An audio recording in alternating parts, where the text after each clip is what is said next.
Chapter 175.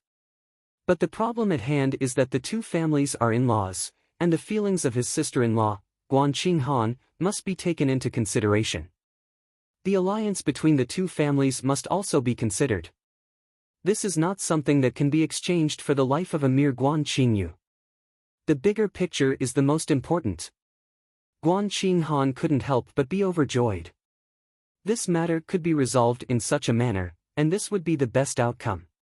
She had thought about it several times before, and felt that as long as she personally went to the old Master Jun and her third uncle to ask for forgiveness, and plead for leniency on behalf of her younger brother, there would be room for negotiation.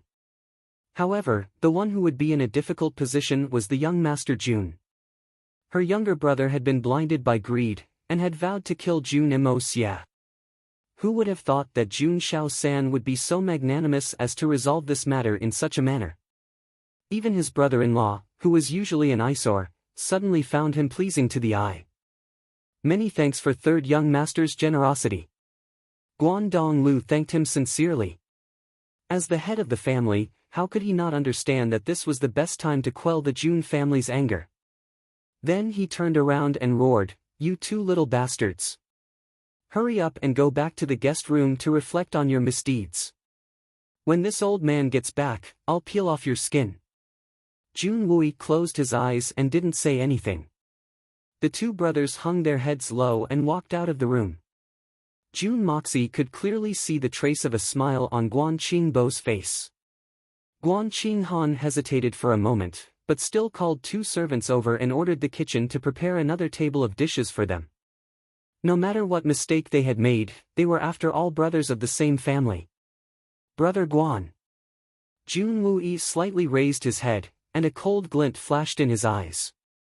Guan Donglu's eyes met Jun Wuyi's, and he felt a faint pain in his eyes. This is a matter between the younger generation, so let's just treat it as a farce for the time being, but I want to say this, if something like this happens again, then don't blame me for not taking into consideration the relationship between our families. Third brother Jun, rest assured, if something as shameful as this happens again, then I, Guan Donglu, will chop off my own head and deliver it to you. Guan Donglu's expression was solemn. He owed the Jun family a big favor today. At the same time, it was also a great humiliation for him. The Guan family was considered one of the wealthiest families in the eastern region, and the second son of the Guan family did such an unwise thing because of a prostitute. That's good. I trust Brother Guan, and I believe that Brother Guan is worthy of my trust. Jun Wui chuckled. His slender fingers gently caressed the blanket on his legs. Then, he slowly said, "Let's put an end to the previous misunderstanding. But, I hope that Brother Guan will be honest with me about Qinghan's matter. So, I hope that Brother Guan will tell me the real reason behind this annulment." Guan Donglu was startled, and was just about to speak when Jun Wui interrupted him. Jun Wui shook his head slightly and spoke in a calm manner, "You and I both know that the two families had been engaged to each other in the past. And, both families had been satisfied with this marriage. However, after Mou died in battle, the Jun family took the initiative to annul the marriage for the sake of Qinghan's happiness, but because of Qinghan's insistence, and because of her pain, the Jun family agreed to let Qinghan marry into our family. However, this was only an expedient measure, and the annulment of the marriage was only a matter of time. Both our families are well aware of this, and are only waiting for the right time for Qinghan to appear. But Brother Guan, your visit this time seems to be unusual." Jun Wui pursed his lips, and his face became stiff. What happened? If Brother Guan still recognizes my Jun family, then please speak clearly, but if Brother Guan doesn't want to speak, then it doesn't matter. The divorce document is in my hands, and I can give it to you now. Henceforth, our two families will no longer have any relations. Jun Wuyi's words had been spoken in an extremely decisive manner. Guan Donglu stared dumbfounded at Jun Wui for a long time, and then suddenly sighed, and his straight back seemed to collapse as he spoke in a low voice. "Third brother Jun, this matter, in the end, it's best that you don't know about it. Otherwise, you will only implicate the Jun family. In short, I, Guan Donglu, am not an ungrateful person, and I'm sure third brother is clear about this." I, Junwui, am not a person who is afraid of trouble. Junwui's face remained calm and unmoving. Is there anyone in this world who dares to force a marriage? Forcing the Jun family's daughter-in-law into a marriage? This is all this girl's fault. Guan Donglu sighed as he looked at Guan Qinghan helplessly. Ah! Father, how could this be my fault? Guan Qinghan's face turned red as she glared at her father. What are you talking about? How can you talk about your own daughter like that? You're clearly saying that I'm attracting bees and butterflies. Humph. My two brothers are not making any progress, and even my father's words are so out of line. Qinghan, do you remember half a year ago, on the anniversary of Mou's death? Did you go to Mou's cenotaph to offer your condolences? Guan Donglu sighed deeply. Did you meet a green-robed youth there? It was him. Guan Qinghan suddenly remembered that a green-clothed youth had been pestering her, and had followed her back and forth, but she hadn't paid any attention to him, and he had eventually disappeared. Guan Qinghan still remembered that youth's last words, I don't care who you are, and I don't care what your status is, but you will become my woman. Ha! That arrogant laughter seemed to ring in her ears again, and a trace of disgust flashed across Guan Qinghan's face. That man is a scoundrel. That man may be a scoundrel, but he's surnamed Li. Guan Donglu smiled bitterly. He's the only son of Li Ju Tian, Li Tingyun. He's also the only young master of Tiannan City's Shuihun Manor. His words were like a bomb being thrown out. The hall fell into an extreme silence, and even the sound of a pin dropping could be heard. The great master Li Ju Tian was recognized as the second most powerful expert in the world, and was second only to Yun Bichen. In fact, many people believed that Yun Bichen wouldn't have been able to surpass Li Ju Tian in terms of strength if he hadn't been lucky enough to have a level 9 Xian beast as his companion. Li Tingyun immediately sent someone to inform the Guan family after he had inquired about Qinghan's identity. He also said that the Jun family would be destroyed if they didn't comply. Guan Donglu's voice was full of desolation. There was humiliation and powerlessness. The blood soul pillar of the southern heaven, and the silver blizzard city of the northern heaven. These were the two most mysterious forces in the world. The silver blizzard city, the Shuihun Manor. This was the style of Li Ju Tian and the Shuihun Manor. They didn't ask for the reason, and directly used force to achieve their goals. Guan Qinghan's face suddenly turned deathly pale. It was dreadfully pale. That scoundrel turned out to be Li Tingyun, the only young master of the Shuihun Manor. He might not be a big deal, but Li Ju Tian and the entire Shuihun Manor were behind him. The Jun family, and even the entire Tianxiang Empire couldn't afford to provoke them. Could it be, how old is Li Ju Tian? He should be more than 100 years old, right? He's so powerful that he can give birth to a 20-year-old son. Jun Moxie couldn't help but smile. So, he was at least 80 years old when he had a son like this? Truly an old muscle giving birth to pearls, admirable. I've decided that Li Ju Tian will be my idol from now on. Ha. So, it was 6 months ago, and Jun Moxie hadn't yet been transported to another world at that time. Emosia, do you think this matter is so ridiculous? Jun Wui frowned in disappointment. This was a matter of life and death for two families, and yet Jun Moxie was laughing. It's ridiculous. It's ridiculous. Li Ju Tian is certainly ridiculous, but you're the most ridiculous. Jun Moxie turned his head, looked at Guan Donglu, and sneered. The Shuihun Manor has come to propose marriage, and the Guan family can't afford to offend them, right? So, you don't care about your daughter's reputation, and sell her off as a commodity? Or exchange her for something else? A woman's innocence and happiness in exchange for the survival and future prospects of thousands of people in the family, isn't that a good deal? Jun Moxie sneered. I don't want that. Qinghan is my own daughter, and I only have her in my entire life. I don't want her either. Guan Donglu looked at Jun Moxie with some anger, but the Guan family has thousands of people. Do you want them all to be sacrificed for this matter? Do you want to sacrifice the entire Guan family for the sake of my daughter's safety? You don't know how terrifying the Shuehan manor is. You sent her over to be raped and humiliated. Do you think you can live with a clear conscience after that? Do you think you can reproduce in such a shameful manner? Do you think you're lucky that you sold out Guan Qinghan and managed to hug the thigh of the Shuehan manor? Jun Moxie couldn't help but burst out in anger. He felt that this matter was extremely ridiculous. Have you ever thought about why Guan Qinghan would sacrifice herself for your Guan family? What qualifications do you have to exchange her life for your safety? You sell your daughter for glory, and you still think you're so noble and great? I really don't know if the word shame still exists in your hearts. People say that death is the most difficult thing to do since ancient times, and I say that death is death, and destruction is destruction. What's the big deal about it? But to live in shame, don't you feel suffocated? Will our children and grandchildren be able to live in peace and prosperity? Jun Moxie spat on the ground. What do you mean by passing down the incense from generation to generation? To put it bluntly, it's just a group of shameless men and women venting their lust. It's just a group of happy ejaculating, that's all. You're happy, you're high, and you're not taking responsibility?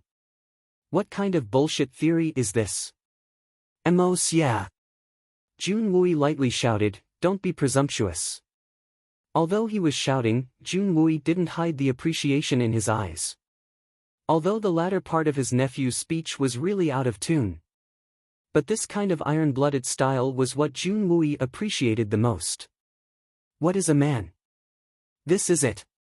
It doesn't matter if it's despicable or shameless, but when it comes to a matter of principle, a man would rather break than bend. A man's glory and survival can never be maintained by betraying a weak woman. This is a principle, and for this principle, I would rather break than turn back. I would rather die than regret. This is how a man should be. Chapter 176. Guan Donglu's eyes narrowed as he spoke in a cold voice. Why can't I have a clear conscience? Qing Han is the Guan family's daughter, and this matter has arisen because of her. If the family had the ability to protect her, then we would have spared no effort to protect her, but if the family doesn't have the ability to do so, then we would have no choice but to sacrifice ourselves. Bullshit. You haven't tried, and you haven't made any effort, so how do you know that you can't protect her? You're only willing to sacrifice your daughter's happiness. Are you still a man? You're a coward. Jun Moxie was furious. You're afraid of the enemy's strength, that's all. But do you think that your daughter needs your protection when she's weaker than the Guan family's forces? You bully the weak and fear the strong, and you're just looking for an excuse for your cowardice. Guan Donglu's complexion became even more calm. If I can save the Guan family by sacrificing one person, then why wouldn't it be worth it? If I could save the entire Guan family by sacrificing my life, then I would have gone to that old man Li Ju Tian a long time ago, but what's the point? I've brought disaster upon the entire Guan family in order to protect my daughter, and I'm willing to sacrifice the entire Guan family in a gamble that I'm bound to lose. Will the world say that I'm noble and great? My choice is admittedly for the sake of the Guan family, but isn't it also for the sake of the friendship between our two families and the safety of the Jun family?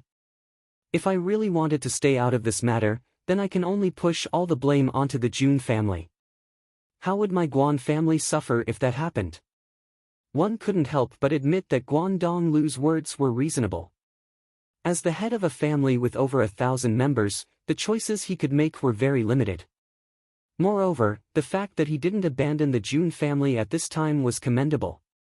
But being reasonable and commendable didn't mean that he would be accepted. Well said, sister-in-law Qing Han is now a member of the Jun family, and no longer the Guan family's daughter. She's a member of the Jun family in life, and a ghost of the Jun family in death. A married girl is like spilled water, and has nothing to do with the Guan family. You really don't have the right to decide anything. Jun Moxie said in a powerful voice. He sneered and continued in a contemptuous tone, as for your Guan family, you can't even protect your own daughter, so what's the point of dragging out your feeble existence? Let's just cut our throats together.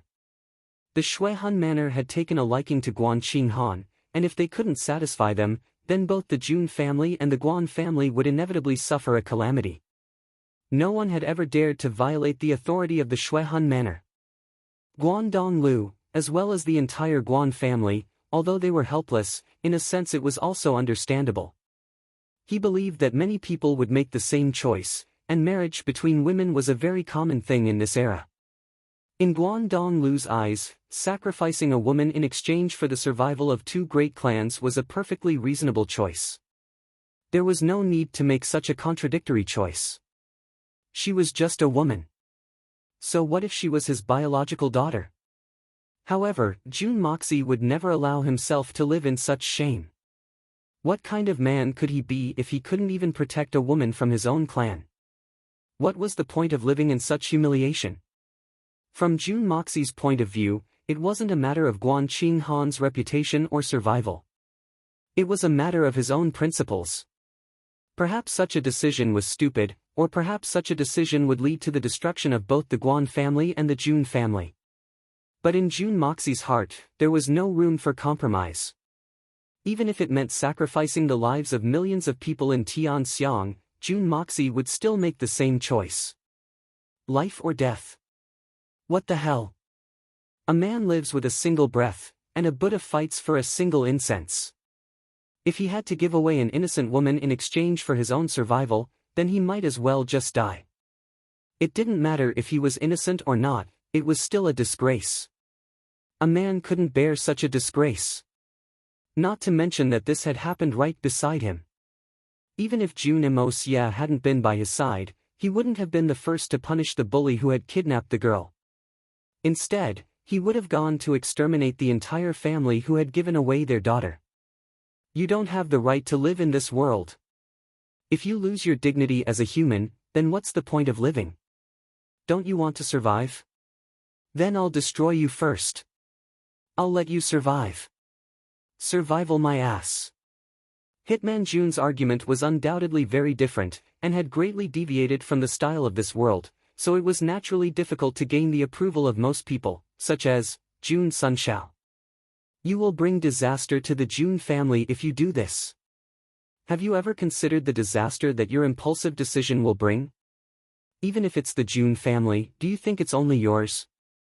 Guan Donglu was somewhat angry as he spoke in a heavy tone. I am the only heir to the Jun family. The future of the Jun family is in my hands. If it's destined to be destroyed in my hands, then I don't mind doing it sooner. My decision is the Jun family's decision. Jun Moxie straightened his back, and looked at Guan Donglu with a sharp gaze as he spoke. Lord Guan, the Jun family does not agree to break off the engagement. Your Guan family has already done their best, so you can stay out of this matter. Then he turned his head and looked at Guan Qinghan. If the Jun family can't protect her, then I will personally kill her before the Jun family is destroyed. I would rather die than accept this humiliation. Guan Qinghan's matter had aroused Jun Moxie's incomparable stubbornness. These words vividly displayed the evil in his bones. 10,000 people will die for one person. It doesn't matter. What righteousness?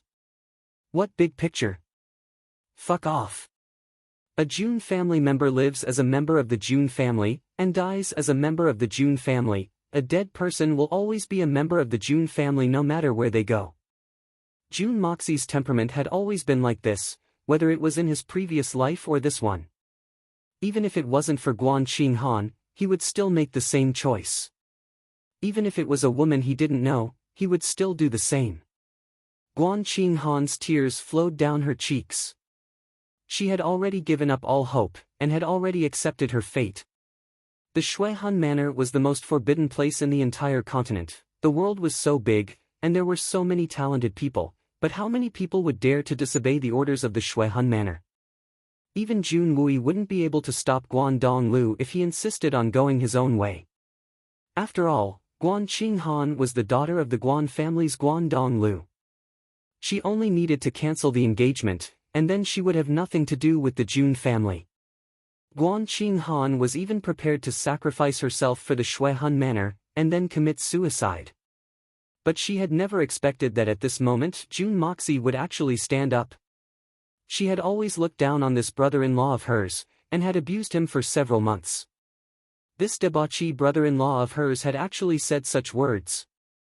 He would rather die together with her than let her accept and face her tragic fate. In fact, he would even sacrifice his entire family for her sake. From June Moxie's resolute tone, Guan Qinghan could clearly feel that June Moxie was willing to sacrifice everything for her, and that he was willing to make the whole world his enemy. Guan Qinghan wanted to burst into tears at this moment. Even her father and family had abandoned her, and her life was filled with darkness and despair, but there was still such a person who would stand up for her at all costs. June Moxie's thin stature and narrow shoulders had suddenly become the most reliable thing in her life. In this storm, he had become the only thing she could rely on, the last thing she could rely on. A moment ago, she had been moved by Guan Qingyu's feelings for you. But now, how could Guan Qingyu be compared to June Moxie? At the very least, Guan Qingyu had come to persuade her to cancel the engagement and remarry, but June Moxie had chosen to protect her without any hesitation. One was willing to drag out an ignoble existence, willing to betray his sister for the sake of survival, willing to disregard his principles for the sake of a prostitute. But the other was fierce and fierce, willing to face any difficulties. This was simply incomparable. It was like heaven and earth, and there was simply no comparison. Thinking up to here, Guan Qinghan's face suddenly turned red, as if it was on fire. Suddenly, a thought arose in her heart that almost made her want to hide her face and hide her face. Could it be that, his feelings for me? Was it only because of his identity, he pretended to be like that? Otherwise, why would he be so agitated today? There was not even the slightest bit of hesitation. It was as if he was already prepared, willing to sacrifice his life to fight against the world. Heavens, what should I do now? Panic, despair, agitation, emotion. Guan Qinghan stood there in a daze, her heart in turmoil. What she did not know was that June Moxie's actions were not because of Guan Qinghan, but because of June Moxie's own principles. June Moxie's principles would never change, and his pride would never change. He would rather fight against the world than drag out an ignoble existence. In the heart of the king of assassins, life and death were but a dream, ordinary and unimportant. But his principles and pride were what kept June Moxie moving forward. This was something that he would never compromise on. Guan Donglu was frightened by June Moxie's fierce attitude, and felt an indescribable feeling in his heart, but then he thought of his family's decades of foundation, and couldn't help but feel anxious in his heart. He turned to Jun Wui and said, "Brother Jun, the third young master's words are certainly heroic, but being young and hot-blooded isn't a foolproof plan. For the sake of the bigger picture, Brother Jun should consider it carefully. The Jun family is not something my Guan family can compare to, but the Shuihan manor." Jun Wui smiled faintly, his face was calm as he calmly said, "Xia is right, Qing Han is still the daughter-in-law of the Jun family, and a member of the Jun family. Xia's decision is the decision of the Jun family." Jun Wui's voice was resounding as he calmly sat in his wheelchair, his back straight, and his broad shoulders seemingly able to lift up the winds and clouds. June Moxie may be young and hot-blooded, but these words coming from Jun Wui's mouth were tantamount to issuing a declaration of war against the Shuihan manor. Guan Donglu stood in a daze, and remained silent for a long time. Suddenly, a strong sense of guilt rose from the bottom of his heart. He had already given up on his own daughter, but the Jun family didn't hesitate at all. He didn't know that the Jun family and the Silver Blizzard City had countless ties, and even had an irreconcilable enmity with each other. And now, because of Guan Qinghan's matter, the Shuihan manor has become their enemy. Both the Jun family and the Shuihan manor are standing on opposite sides. One on the south, one on the north, and the other on the south. But Jun Moxie and Jun Wui were still smiling indifferently, and were still laughing in a heroic manner. Chapter 177. Guan Qinghan could no longer hold back her tears, and they flowed out of her eyes. The despair and resentment in his heart had suddenly turned into gratitude in the few words they had spoken just now. When her father said that he would give up on her, even though Guan Qinghan understood and even empathized with her father's choice, she still couldn't help but feel pain in her heart. She had even thought that even if she had to sacrifice herself for these two families, she wouldn't let that hateful person touch her. The day the sedan arrives at the Shuihun castle would be the day she sets foot on the Yellow Springs. But now, Guan Qinghan suddenly changed her mind.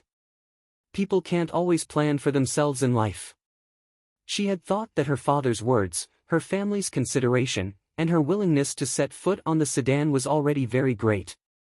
But at this moment, after witnessing the choices of the Jun family, Jun Moxie, and Jun Wui, Guan Qinghan felt that perhaps she hadn't done enough. Looking at Jun Moxie and Jun Wui, Guan Qinghan's heart was filled with infinite warmth. For these people who care about me, even if I have to sacrifice the rest of my life, so what? As long as they can live peacefully and happily, isn't that better than anything else? I can be unwilling to be humiliated and commit suicide, but if the Shuihun castle takes its anger out on the Guan and Jun families, wouldn't that be a greater sin for me? How can I implicate such heroic men and heroic families? How can I let them sacrifice themselves for me, and let countless innocent lives be humiliated, trampled, and killed? How can I bear to do that? How can my heart be at peace? Third uncle, father, I have something to say. When Guan Qinghan turned her face, she had already restored her usual cold appearance, and looked even colder.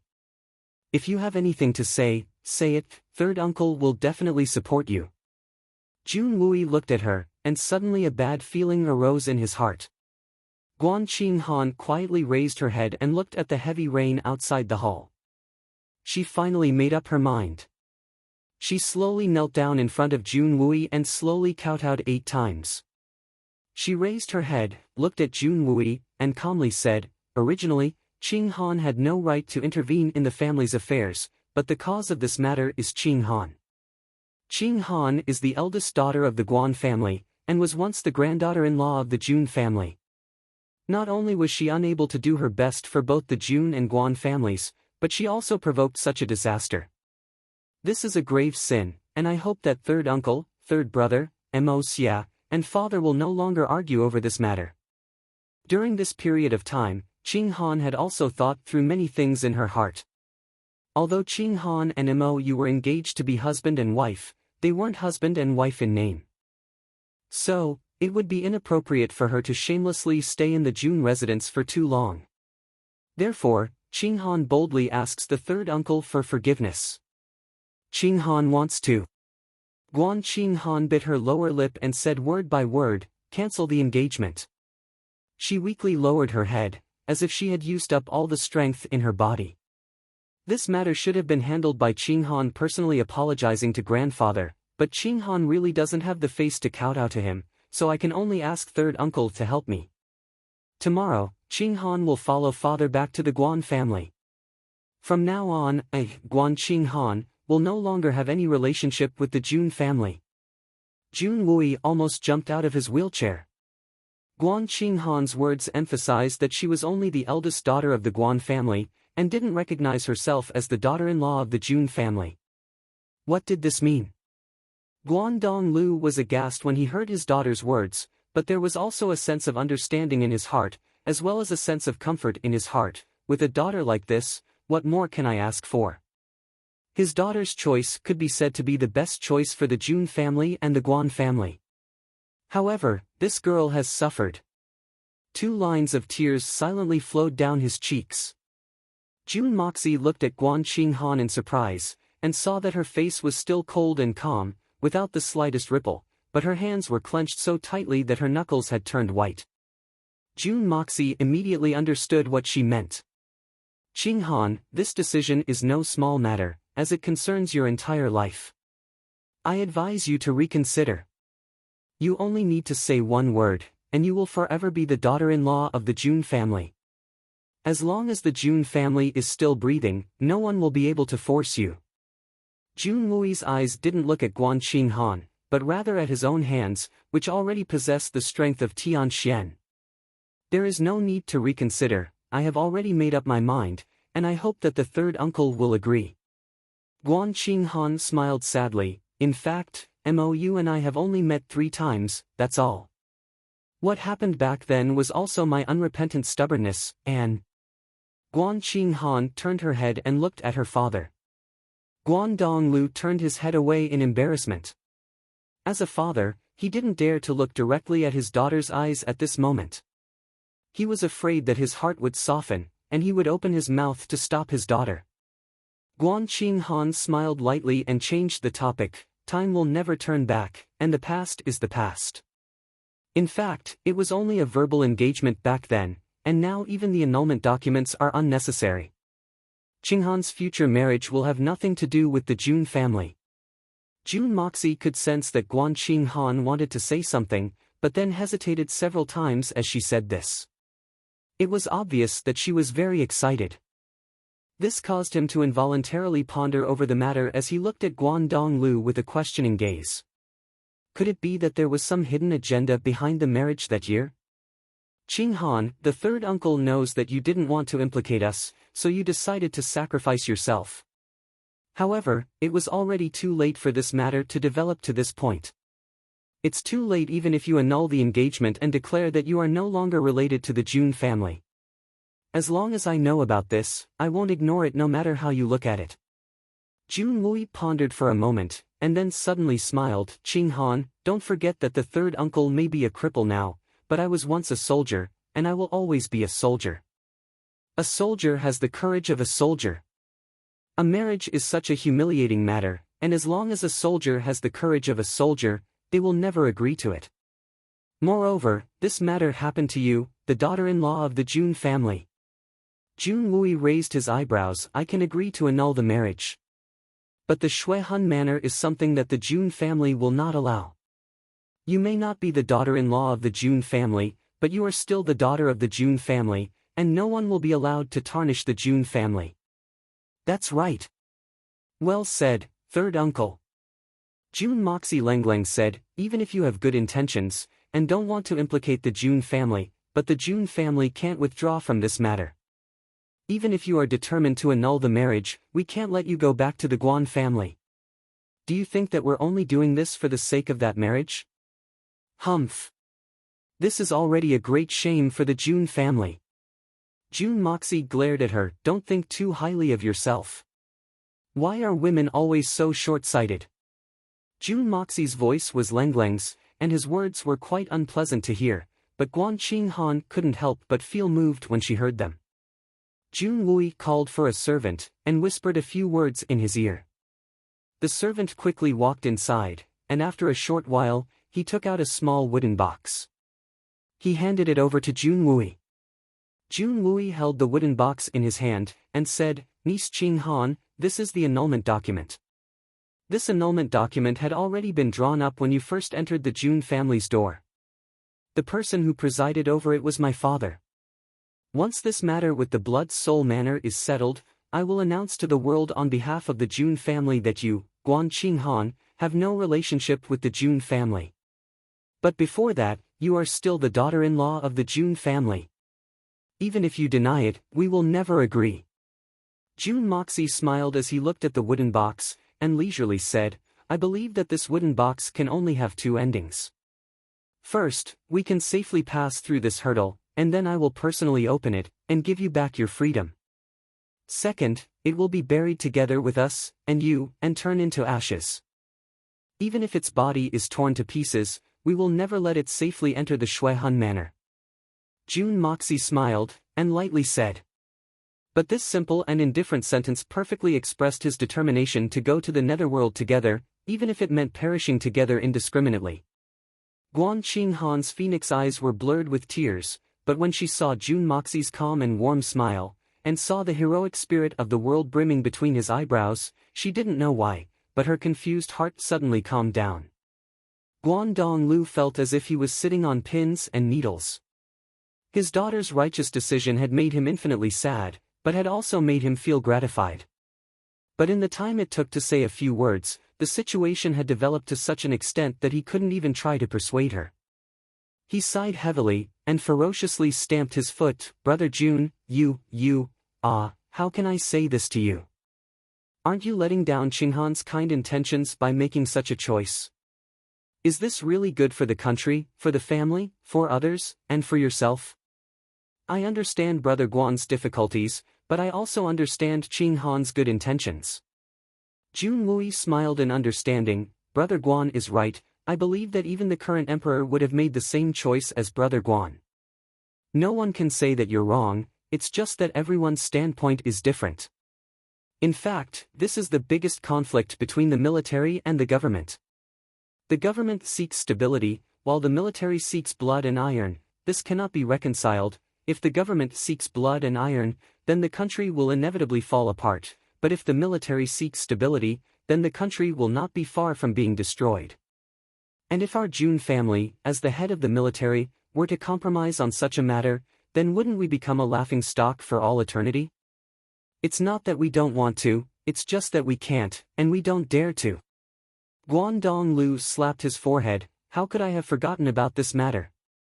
Running to the house of a bunch of war maniacs to propose a marriage alliance, isn't that just asking for trouble? It's all that damn beast's fault. Why did he have to expose this matter in front of so many people, bringing harm to the Jun family and the Guan family? Brother Guan, feel free to follow the Guan family's arrangements. No matter what the final outcome is, we won't blame you. As for Qing Han, please stay with the Jun family for the time being. Jun Wui smiled, although his voice was slow, but there was no room for refusal.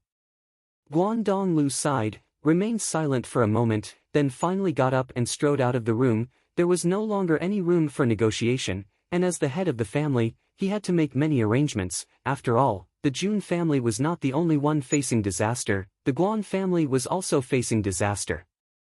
As for the matter of your second son and that woman, I have other plans. I ask Brother Guan not to interfere in this matter. Guangdong Lu had originally intended to go to the Spirit Fog Lakes Nichang Pavilion to settle accounts with Yu, but Jun Wuyi's words immediately dispelled that idea. He walked to the door and stood still for a moment, then said, "The Li family only gave us 2 months, I ask third brother Jun to make plans as soon as possible." Jun Wuyi's eyes flashed as he said, "Thank you, Brother Guan, you should also go back and prepare." Guangdong Lu stomped his foot and left the room. Chapter 178. Well, it's all right. You two go back and rest. Jun Wui looked at Jun Moxie and Guan Qinghan. Don't worry, the sky won't fall. Even if it does, there's still third uncle to hold it for you. Guan Qinghan sobbed with excitement. Jun Moxie's eyes flashed, but no one knew what he was thinking. Suddenly, his lips curled into a cruel arc. He had made up his mind in an instant. He slowly said, "I'm going out for a while." Without waiting for Jun Wui and Guan Qinghan to react, Jun Moxie suddenly turned around and walked out step by step. His body flashed and disappeared into the wind and rain. Outside the hall, the heavy rain continued. The sky was completely dark. Jun Wui's face was calm, his eyes were deep. Guan Qinghan stood quietly in front of the hall, looking at the rain lines from the sky to the ground outside the pavilion. Her expression was cold and motionless. The rain splashed on the ground, then splashed on her face and body. The autumn rain already had a sense of coldness. Li family. Jun Moxie was assassinated today. Li Yuan wore a mask, his eyes revealing a look of great interest. Is he dead? No. Standing in front of Li Yuan was a man dressed in black, thin and capable. At the critical moment, a mysterious person appeared and killed many assassins. He killed many of the assassins, so this person was too strong, and the assassins knew that it was time to retreat. Do you know who assassinated Jun Moxie? Li Yuan didn't care about Jun Moxie's life or death. He didn't care about that kind of debauchery. What he cared about was the strength that went against the Jun family. This, I'm not sure yet. The man in black lowered his head. Investigate. Li Yuan ordered Lengleng. The man in black trembled. He hurriedly responded, "Yes. This subordinate will go and investigate immediately." Ever since Li Yuan was injured and her face was damaged, she had never gone out. She had been staying at home all the time. Her temper was getting weirder and weirder, which made her subordinates even more frightened. Li Yuan walked into the inner chamber and pressed her hand on the wall. The stone door creaked and revealed a door. Inside, there was a wide stone staircase. Following it to the end, there was a large underground stone room. There was another stone staircase leading upwards. It seemed like there was another exit. Li Yuran slowly walked up the stone steps. A moment later, the sound of heavy rain could be heard. It was getting closer and closer to the ground. Li Yuran's silhouette also appeared in a secluded courtyard. Yuran, is there any news about Xian Dan? In the small courtyard, there were 10 people in white, all of them dressed as white as snow. There were both men and women, and the one who spoke first was a man in his 40s in white. He was tall and sturdy, and his eyes were like lightning. His expression was calm, and his tone carried a sense of superiority. Behind him was a woman in her 30s. The rest of the people were sitting on either side of him. The man in white who had helped Li Yuran to silence Jun Moxie some time ago was also among them. He was the third person from the left. Replying to eldest brother, Li Yuran respectfully saluted, "We haven't received any news so far. But, junior brother has already cast a wide net. He won't miss anything. So, we'll be the first to know if this treasure appears in the world. However, we need to pay attention to the fact that people from the Silver Blizzard City have arrived. Moreover, Shi Changshao has come in person. As far as we know, there are no less than 4 great masters Shenxian in the Tianxiang city. Countless Tianxian experts have arrived from all over the Tianxiang city. If the Xian Dan appears, then all parties will fight for it. Our chances of winning are not very high, and we may not be able to come out on top. In terms of individual strength, we might be inferior if Master hadn't arrived. But in terms of overall strength, we have 6 Tianxian experts and 4 Earth Xian experts. Do you think we're afraid of them? We only need to seize the Xian Dan as soon as possible. The rest of us will bring up the rear, and one of us will escape at full speed. Then, even if Yun Bichen comes, we will be able to stop him for a while." The middle-aged man was very conceited, and said gently, "Brotherly, you don't need to worry about this. Yes, I will rely on my fellow brothers and sisters." Li Yuran smiled and said, "But the last time, I always felt that the explosion of the jade coral was a bit strange. Can I ask 6th brother to help me keep an eye on the people from the magnificent jewel hall?" A thin man smiled and said, "It's a small matter. Junior brother, please don't hesitate to say it. The so-called people who are involved in the magnificent jewel hall? 6th brother's Xian Qi cultivation may not be very high, but when it comes to tracking and spying, I am confident that I won't lose to anyone." This person was Li Yuran's senior and junior brothers. He was the one with the best lightness kung fu. He was also the most adept at tracking, concealing, and gathering information. In addition to the magnificent jewel hall, there are also Tang Yuan and Jun Moxie. These 2 people are currently at the Jun residence. Tang Yuan is currently injured, so he can relax a little. The main one is Jun Moxie. I always feel that there is something strange about him. Li Yuran's face behind the mask seemed to be in deep thought. In the end, these 2 places are heavily guarded. 6th brother, please be careful and don't let your guard down. Rest assured, do you not believe in your 6th brother's martial arts? This guy's tracking trick is something that even I can't detect. Even Master praised him for it." The eldest brother smiled and glared fiercely at the 6th brother. The woman behind him smiled sweetly. "Eldest brother, are you thinking about the unbearable past again?" The grand senior brother snorted and said, "What do you mean by unbearable? It's probably some undignified and despicable means. That day, when Master asked me to retrieve the flying diagram, I went excitedly. In the end, this fellow secretly stuck a picture of a turtle on my back, and I didn't even notice it." Everyone laughed. Li Yuran could not help but smile and said, "Since even eldest brother can't detect it, I believe there are not many people in the world who can. With 6th brother's help, I have nothing to worry about." At this moment, suddenly, a string of small bells hanging in the corner of the room rang crisply. Li Yuran's expression changed. This bell was connected to the main room. Unless there was an emergency, it would not ring. Could it be that something unexpected had happened? Or could it be that something unexpected had happened? Brothers, please sit down for a while. I'll be back soon. Now that it's raining heavily, I don't think anything has happened. Li Yuan said calmly. Junior brother, please go ahead. We're all on the same side. There's no need to be so courteous. Let's not delay our business. The middle-aged man in white sent them off with a smile. After a while, Li Yuan suddenly emerged from the ground. Before anyone could say anything, he had already said anxiously, the Xian Dan's aura has appeared. It's in the west of the city. The news is accurate.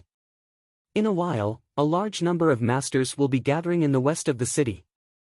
In the past 5 years, Li Yuan had always been calm and graceful. This was the first time he had spoken in such a hurried tone. The 10 people heard this and stood up at the same time.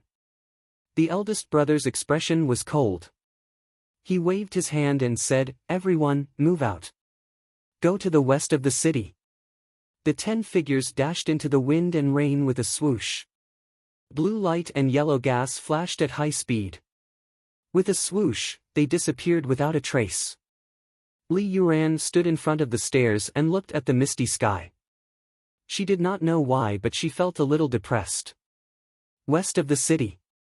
The young Master Jun was inside an exceptionally dilapidated house.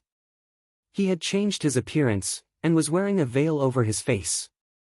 There was a dusty table in front of him, and a black Xian core was quietly placed on it. This obviously wasn't the 9th level Xian Dan that he had obtained by chance. It was the 6th level Xian Dan that Jun Wui had given him. Although it was a rare item, it wasn't too precious. So, any powerful family would be able to purchase it. Jun Emo Xia had made such a bold and visionary statement, pledging his life to defend the Jun family's dignity.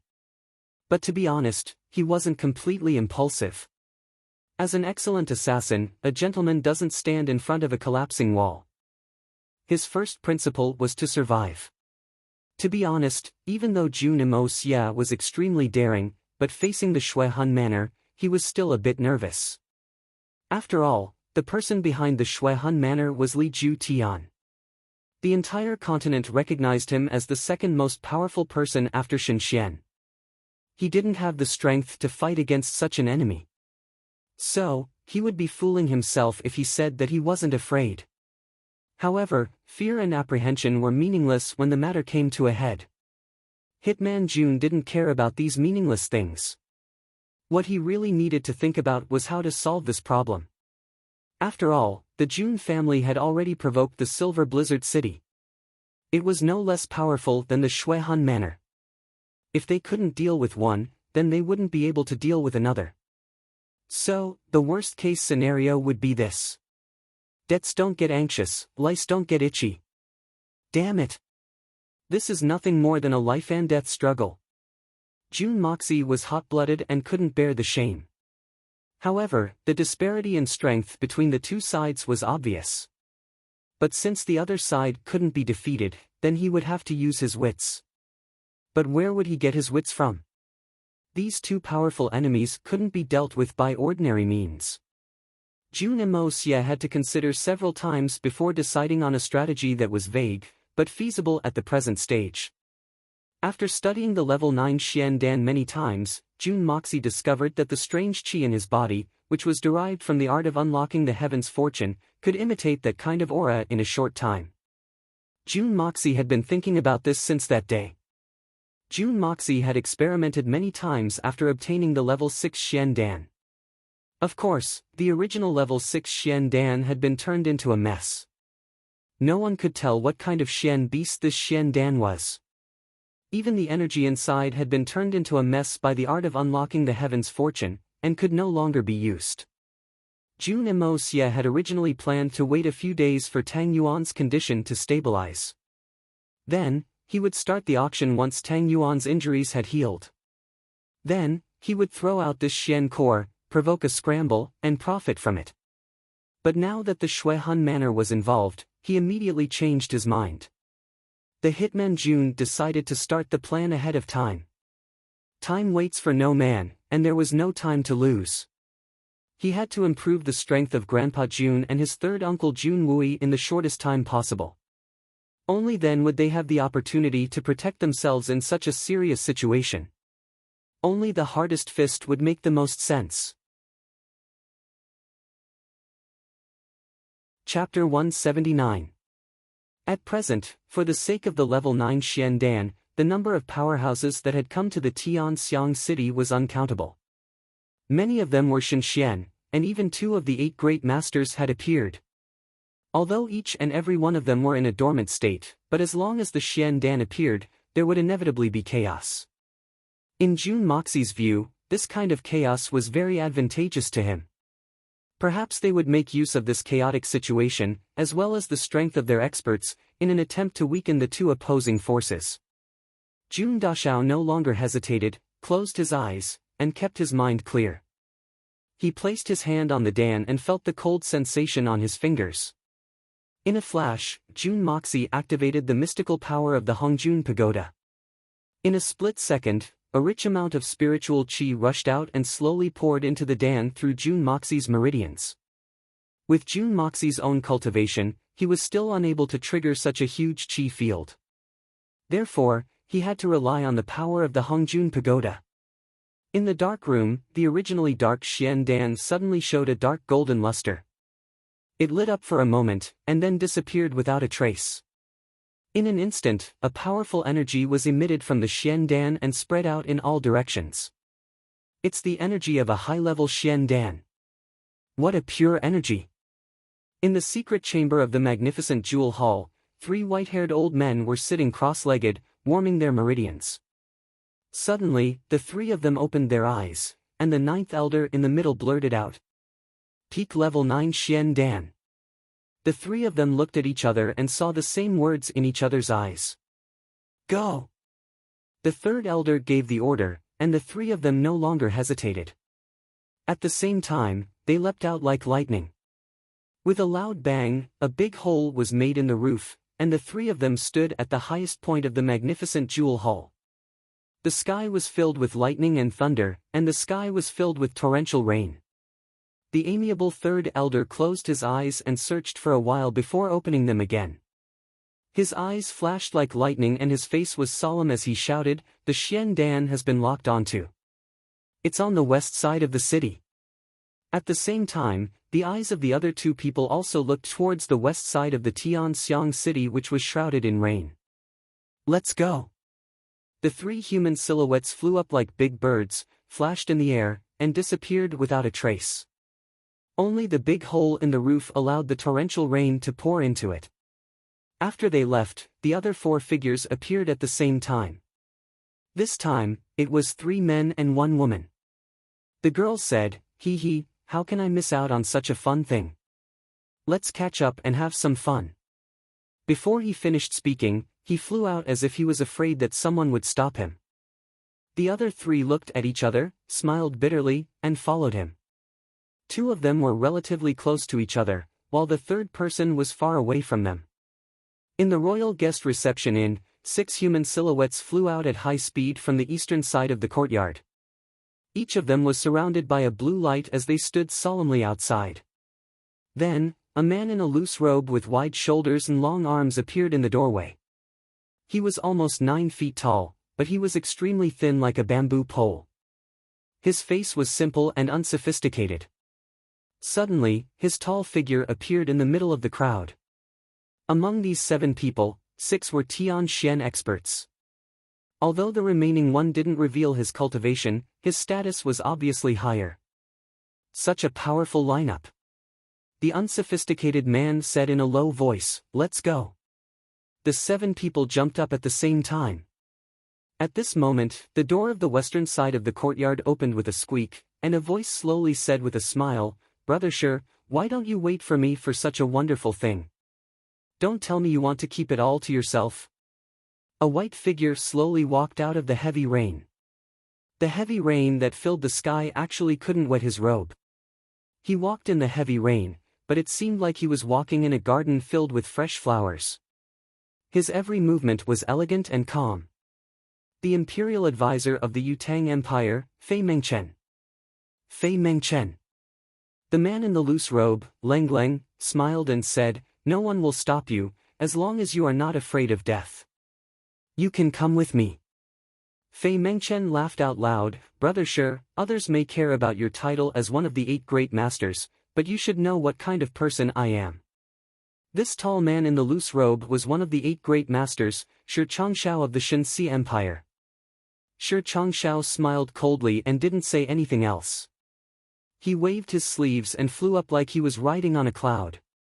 He made a turn in the air and changed his direction, heading towards the west of the city with extreme speed. Fei Mengchen laughed and chased after him. The rest of the people didn't say a word and just followed behind them. In the pub, Solitary Eagle's mouth was full of the smell of alcohol. He laughed and said, "Good wine. Really good wine." He and the prince came to be the witness, but they were stopped by the good wine. When they wanted to leave, it was already raining heavily. If man doesn't keep man, heaven will keep man. However, with the good wine accompanying him, he didn't feel uncomfortable at all. Moreover, he was used to drifting, so he was at ease with the situation. At this moment, he had wine to drink with, and someone to drink with, so he felt good. By now, the 2 small jars of wine that Jun Moxie brought had already been emptied. He reluctantly drank Old Song's wine again. Originally, he was quite intoxicated with the wine, but now, he couldn't even swallow it. What a headache! This was really a fly in the ointment. Prince equivalent Yang Huainong's mansion was not far from here, but how could they leave before finishing the wine? Wouldn't that be letting Solitary Eagle take advantage of them? Even if he was one of the 8 great masters, it would still be better for each of them to have a jar. Moreover, Old Song took a few cups from my jar, therefore, Grandpa Wang and his son were also staying here. This fact made Old Song very depressed. This is my master's wine, and I was prepared to study it, but these 2 people actually drank it as if it was water. The most infuriating and depressing thing was that after drinking his master's wine, he couldn't even bear to drink his own masterpiece. But now, he couldn't even bring himself to drink it. One was the only prince of the Tianxiang Empire, and the other was one of the few great masters of the world, Shenxian. What kind of people were they? How could they be so shameless? Just as the 3 of them were staring at each other, Solitary Eagle's eagle eyes suddenly shot out 2 beams of light. He stood up and laughed, "The opportunity to stretch my muscles has finally come." His figure flashed, and without even saying a word, he suddenly disappeared into thin air without a trace. Old Song was also a genuine Tianxian expert and instantly felt something. It was an abundant amount of pure energy that was fluctuating in the air. Song Shang's eyes flashed, and several times he wanted to stand up, but eventually he sighed, lowered his head, picked up his wine cup, and gulped it down. Using one's own strength to participate in the fight for Shenxian's Xian Dan would only lead to one outcome, death. After witnessing Solitary Eagle's terrifying strength, Song Shang finally gave up on the idea of getting his hands on the Xian Dan, and decided not to get involved in this mess. What happened? The prince saw Solitary Eagle suddenly leave, and saw that his expression was not normal, and could not help but ask. Level 9 Xian Dan. It should be the rumored level 9 Xian Dan. Song Shang replied in a deep voice, "If the level 9 Xian Dan is not suppressed by the cold jade box, it will emit such an aura. This kind of thing cannot be faked." Level 9 Xian Dan. The prince took a deep breath. Just now, Solitary Eagle suddenly disappeared, and he went to fight for this thing? He did go, but the Solitary Eagle might not have gone for the Xian Dan. Perhaps he just wanted to find a good opponent. With his temper, he would not care about worldly possessions. Song Shang lowered his head. This is a battle of Shenxian's level, and we are powerless. The prince did not speak and was sad. He understood Song Shang's feelings. He had trained his whole life, but found out that he did not even have the qualifications to participate in a battle that was so close to him. How sad was that? At the same time, 4 directions. In the north, 3 figures moved like lightning. They were the 3 elders of Blizzard's Silver City, Shenxian, and Blizzard 3, 6, 9, and 9. Dongfang, Li Yuran, and the 10 brothers of Li Yuran were running at top speed, and each of them had a determined look on their faces. In the south, one of the 8 great masters, Shi Changshao, and the imperial advisor of the Yutang Empire, Fei Mengchen, were leading the way. Behind them, there were 6 or 7 figures of sky-blue Xian Qi, cutting through the curtain of rain. In the west, Solitary Eagle flew like a goshawk, and his black robes made a hissing sound in the air, showing his speed. There was only one target, and that was the dilapidated wooden hut that was emitting the aura of the level 9 Xian Dan. Supreme Shen Xian's divine sense had locked onto the hut, and it was not the slightest bit off. In the distance, there were many yellow and blue lights flashing in the curtain of rain, like a bunch of small lanterns, flickering in the distance like will-o'-the-wisps, and slowly approaching. This man is really stupid, trying to activate the Xian Dan on a rainy night. Doesn't he know that no matter how heavy the rain is, it can't stop the fluctuation of the Xian Dan's aura? Could it be that this is a trap that has been set up for a long time? In the north, the white-haired and white-bearded third elder was in the middle. Even though he was running at such a high speed, he was still able to speak, and his aura was not the slightest bit chaotic. At least the Xian Dan is real. The aura from before was undoubtedly that of a high-level Xian Dan, and this can't be faked. As for whether there's an ambush, it's still unknown. The 6th elder's expression was solemn, and the 3 of them were confidently trying to detect something as they ran, but so far, they had not found anything. The aura of that super strong master hasn't appeared, and there's no sign of him rushing over here. The 9th elder's voice still had a trace of lingering fear. He had collided with that legendary strong master with his divine sense, and he still felt a chill run down his spine, and his heart still had a lingering fear. Third brother, there's one thing that I still don't understand. With this senior's strength, he should have already escaped. Before the 9th elder could finish his sentence, he was interrupted by the 3rd elder. Don't say those 2 words. The 3rd elder's voice was hurried, and he seemed to be very anxious. Yes, yes. The 9th elder also knew that he had made a slip of the tongue, and he quickly agreed. Everyone has their own aspirations, and this point can't be forced.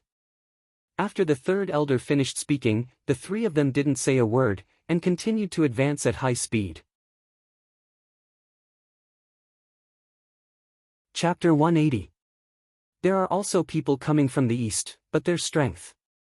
The 6th elder looked at Dongfang and said coldly, the strongest among them is only Tian Xian's cultivation. He's overestimating his own capabilities. He won't be able to cause any trouble for the 3rd elder. Let's go to the south. The 3rd elder nodded slightly. He spread his arms, and his speed doubled. With a schwa sound, he broke away and flew away like a meteor. The 6th and 9th elders' white beards fluttered in the wind as they suddenly changed directions in the pouring rain. The 6th elder suddenly shouted, 3,000 miles of ice, the silver city is forged by the wind and snow. Are you sure Changshao Shi and Fei Mengchen brother Fei? Shi Changshao's meteor-like figure suddenly stopped in mid-air. He looked expressionlessly at the 2 elders of the silver blizzard city. So it's you. Fei Mengchen also stopped and laughed. It's a small world. I didn't expect to meet the 3rd, 6th and 9th elders of the silver blizzard city here. It's really an honor to meet you. Shi Changshao was a cautious man, so when he saw that only 2 of the silver city's 3, 6 and 9 elders had appeared, he quickly judged that the other elder must have gone to seize the Xian core. This sentence was both a greeting and a reminder to Shi Changshao. Although the Xian core had fallen into the hands of the 2 of them, but they couldn't allow the Silver Blizzard City's people to take advantage of this situation. After all, the 3 elders of the Silver Blizzard City had already reached the Spirit Xian realm, and although they could easily defeat any one of them in a one-on-one fight, their overall strength was still far behind. After all, the other party had 3 people on their side. Shi Changshao nodded slightly. His face was expressionless, but his eyes were faintly glowing as he looked at the 2 elders who were blocking his way. Get out of the way. Get out of the way. What are you 2 planning to do? The 9th elder chuckled and said, no matter what, we are all old friends. If the two of you have something urgent, you might as well say it. Perhaps we brothers can also help out a little. You think you can stop me? Shi Changshao sneered. Even if Han Feng Shui were here, he wouldn't dare to say that. How dare you? Although they were all supreme Shenxian, Shi Changshao was one of the 8 great supremes. His Xian cultivation was already at the advanced stage of supreme Shenxian. On the other hand, Silver City's 369 was only at the initial stage of Shenxian. Even the strongest among them, the third elder, was only at the peak of the initial stage of Shenxian. The gap between the two was huge. Shi Changshao was naturally qualified to say this. If not for Fei Mengchen's misgivings about the 3 elders joining hands, and if not for the fact that Fei Mengchen was the fisherman who would benefit from the fight, he would have already made his move. What are you talking about, Brother Shi? We haven't seen each other for a long time. Today, the autumn rain is lingering, and the night sky is alluring. Isn't it good to have a chat and reminisce about the past? This old man has come to Tianxiang with a special snow tea. How about we share a cup? The 6th elder's eyes were wide open as he spouted nonsense. Such a heavy downpour had unexpectedly become alluring in his mouth. Even the night sky with lightning and thunder had unexpectedly become alluring. Finally, he had directly talked about his good friend's tea. Ha ha! Shi Changshao laughed loudly. He suddenly raised his arms, and his laughter grew louder and louder. It was as if a divine dragon was soaring between heaven and earth. His laughter seemed to have merged with the sound of thunder in the sky. It was deafening. A bolt of lightning streaked across the sky, and connected the sky with the earth. It illuminated everyone's face, and made them look as pale as corpses. Shi Changshao took the lead in flying down the moment the lightning struck. His palms seemed as if he was carrying 2 huge mountains as he attacked the 6th elder and the 9th elder. Shi Changshao's black-robed figure was still 50 feet in the air, but his palms had already reached the chests of the 6th elder and the 3rd elder. His laughter is so loud that it shocks the heavens, and his palms move the earth. He is indeed worthy of being one of the 8 great masters. The 6th elder and the 9th elder shouted loudly, and attacked at the same time. Both of them were at the spirit Xian realm, but Shi Changzhao's strength was formidable. Even if the two of them joined hands, they would only be able to hold their own against Shi Changzhao for a short period of time. Who among the 8 great masters of this world was easy to deal with? What's more, there was Fei Mengchen watching from the side. The 6th elder and the 9th elder did not dare to be careless. They condensed all the Xian qi in their bodies, and attacked with all their might. Bang! Bang! Under Shi Changxiao's attack, the two of them flew out at the same time. As they flew out, one of them reached out his left hand, and the other one reached out his right hand. They held each other's hands, and made a half-circle in the air. With a whoosh, they flew back through the rain. With 2 clangs, 2 silvery lights shot up to the sky. Cold wind and snow sword.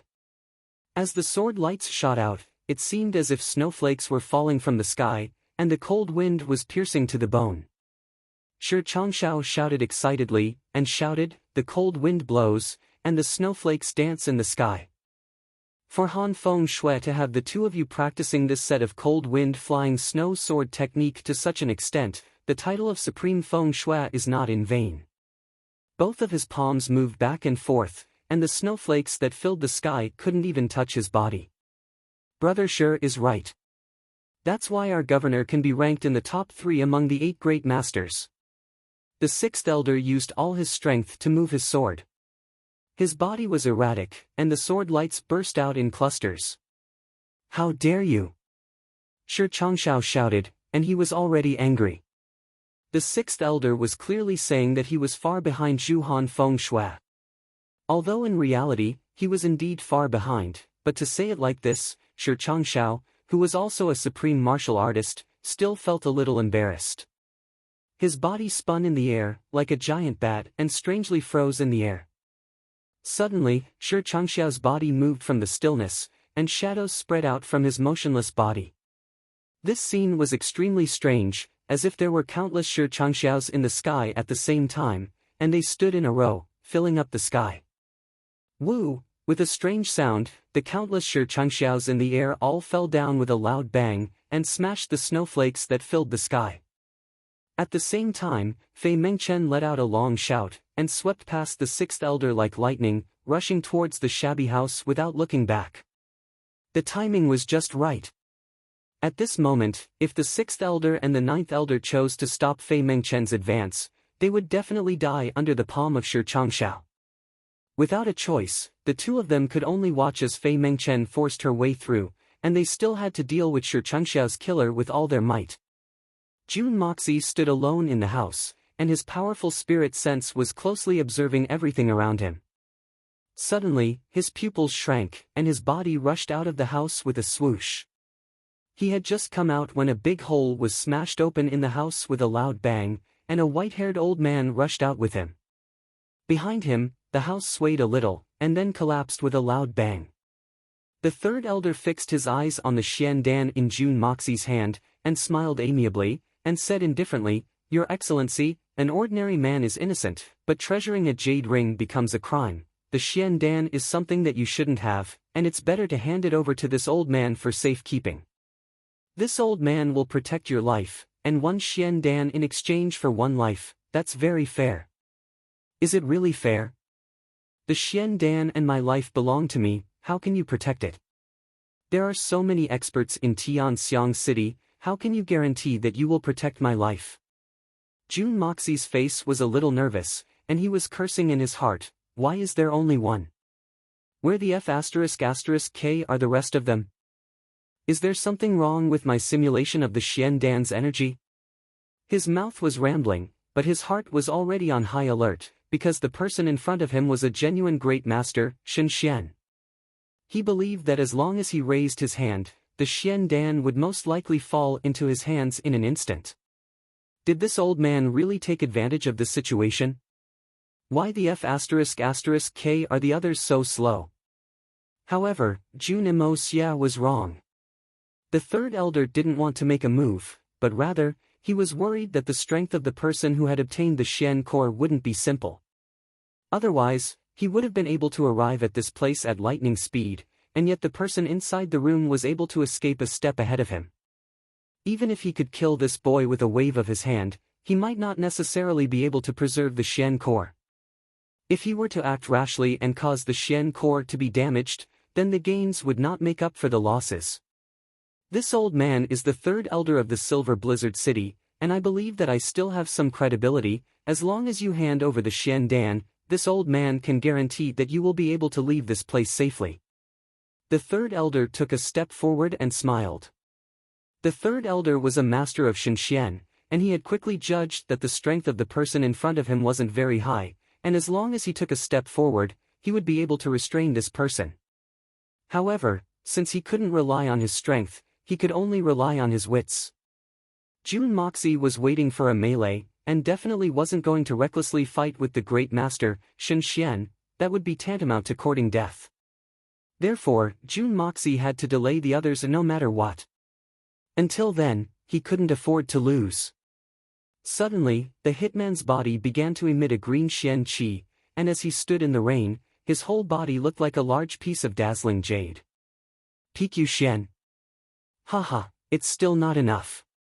The third elder shook his head and said regretfully.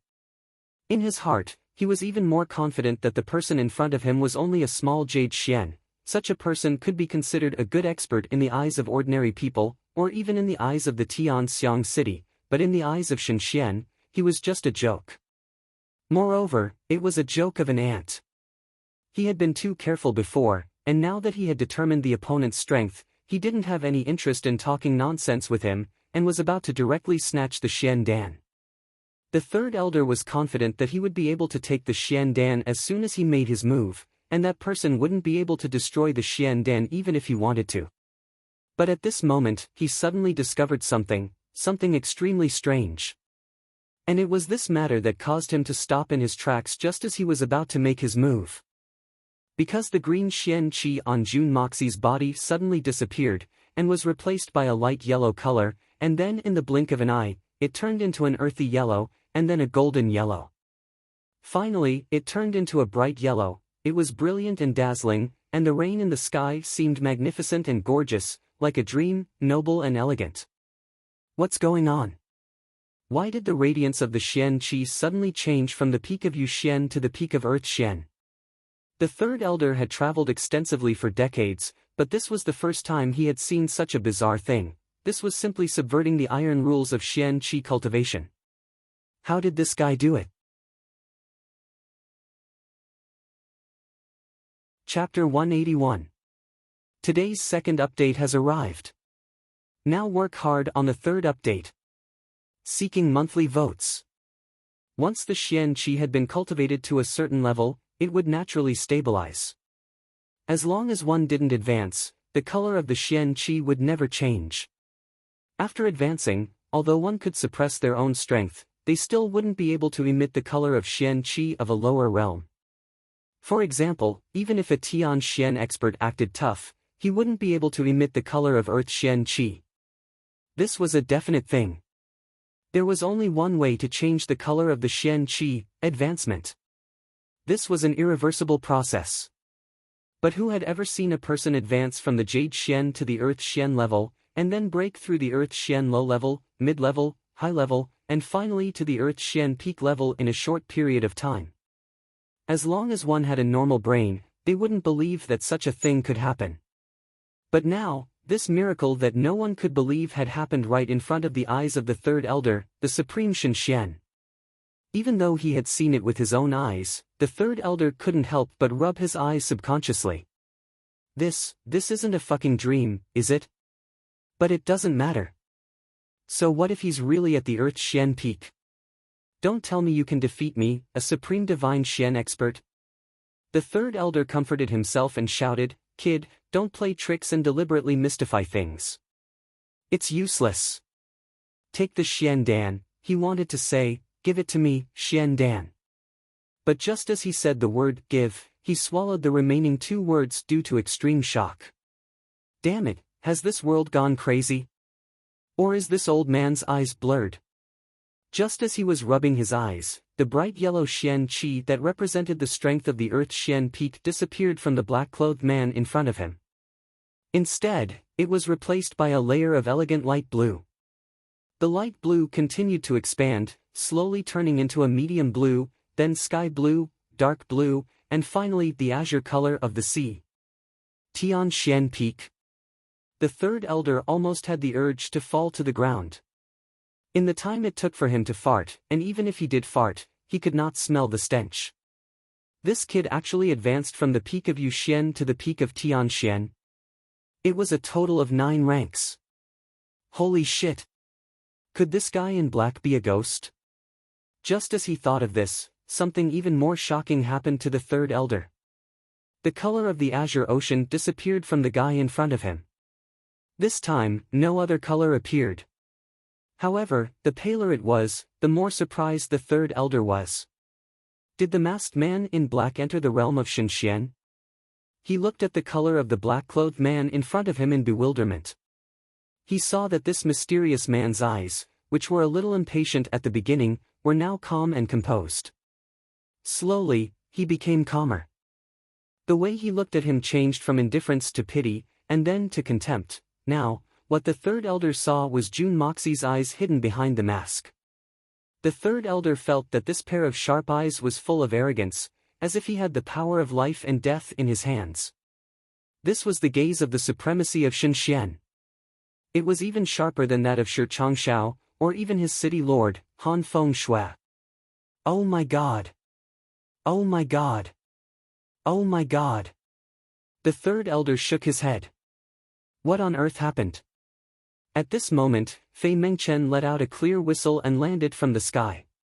She stood in a triangular formation with Jun Moxie and the third elder. 3 people, 3 points. If one were to measure it, it would be an equilateral triangle. As the imperial advisor of the Yutang Empire, Fei Mengchen was very cautious by nature. When she saw that the third elder of Blizzard's Silver City and this black-clothed man seemed to be in a standoff, she could not help but have many doubts. Could it be that this black-clothed man was actually an expert who was comparable to Shenxian? that even the third elder of Blizzard Silver City was so afraid that he did not dare to act rashly. Thus, the three of them stood there, and no one was willing to make the first move. If Fei Mengchen had not come just now, the third elder would have reluctantly made a move even if his heart was beating like a drum. Even if the opponent was an expert like Shen Xian, he would at most have a hard time getting his hands on him. And once he made a move, he would be able to snatch away the Xian Dan. This was because the person in front of them, who seemed to be even stronger than the supreme Shen Xian, was no stronger than an ant. But now that Fei Mengchen had come, the two of them did not dare to make a move. The third elder had sold the vest to Fei Mengchen. Moreover, the person in front of them was such a mysterious and unfathomable person. If they were to be attacked from the front and the back, it would be hard for them not to die. This situation was really unlucky, and extremely embarrassing. Fei Mengchen naturally had the same concerns as the third elder, but her thoughts were one level deeper than the third elder's. She knew that if someone could obtain the Xian Dan, how could he be an ordinary person? Look, I'm in trouble now. Even the third elder of Blizzard Silver City did not dare to act rashly. Why was I in such a hurry just now? Why didn't I wait for Shi Changshao to come along? I really regret it. Damn it, I was caught in the middle of a pincer attack as soon as I landed on the ground. Two Shen Xians, what is this called? Damn it, I'm so unlucky. Among the three of them, only Jun Moxie was bluffing. It seemed that only the hitman Jun had the means to escape unscathed. The Xian Dan was simply a waste Dan. Moreover, it had the yin-yang escape, and could escape at any time. But in his heart, he was still cursing the two Shen Xians, Solitary Eagle and Shi Changshao. Damn it, why haven't those two come yet? You're all here so that I can throw the Xian Dan out. Then I'll hide and watch the show. I'll get rich in silence. I despise you two great masters. You're actually part of the 8 great masters, but you're not as fast as the ordinary Shen Xians. But now, these two old men are blocking me from the front and the back. This feeling is not good. I don't even dare to move a finger. If I move, I'll expose myself. And if I expose myself, I'll have to leave immediately. But what about this plan? I'm so unlucky. I've calculated everything correctly. But I didn't expect that even a battle maniac like Solitary Eagle and Shi Changshao would be late. The three of them stared at each other. None of their hands and feet were tied, but none of them moved. They really didn't move at all. The three of them were standing tall and straight. They had the demeanor of a peerless expert. However, they were restraining each other. None of them was willing to be the first one to take the lead. Jun Moxie could feel cold sweat dripping down his back. Luckily, there was a heavy downpour. Otherwise, these two old men in front of him would have been able to see through his disguise. This expert of mine is a fake after all. Finally, two muffled groans came from afar. Then, there were two sounds of something breaking. Then, a terrifying Qi pressed down from the sky. Shi Changxiao's voice came from afar, "Brother Fei, you've missed a golden opportunity. This Xian Dan is mine." Before his voice died away, Shi Changxiao's black figure had already appeared in midair. His black cloak fluttered in the wind and rain. It seemed as if he had caught the heavy downpour. Ha ha ha. Shi Changxiao, it's too early for you to be happy. This Xian Dan is what I want. An unruly voice resounded. It sounded like the sound of metal clashing against each other. It was so loud that it made one's blood boil. It was an unspeakable discomfort. A black figure flew at a low altitude. It looked like a goshawk hunting for food. His figure was elegant. His eyes were cruel. His face was lonely. He had a look of disdain on his face. He looked like a king. Another one of the 8 great masters. The god of the grassland, Solitary Eagle. Shi Changzhao's complexion changed as he accelerated his descent, but the solitary falcon was much faster than him in terms of agility, and was the first to land on the ground. The two men looked at each other from a distance, and their eyes were indifferent as they stared at each other.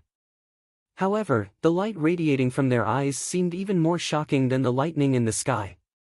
The 6th and 9th elders of the Silver Blizzard City landed with 2 whooshing sounds.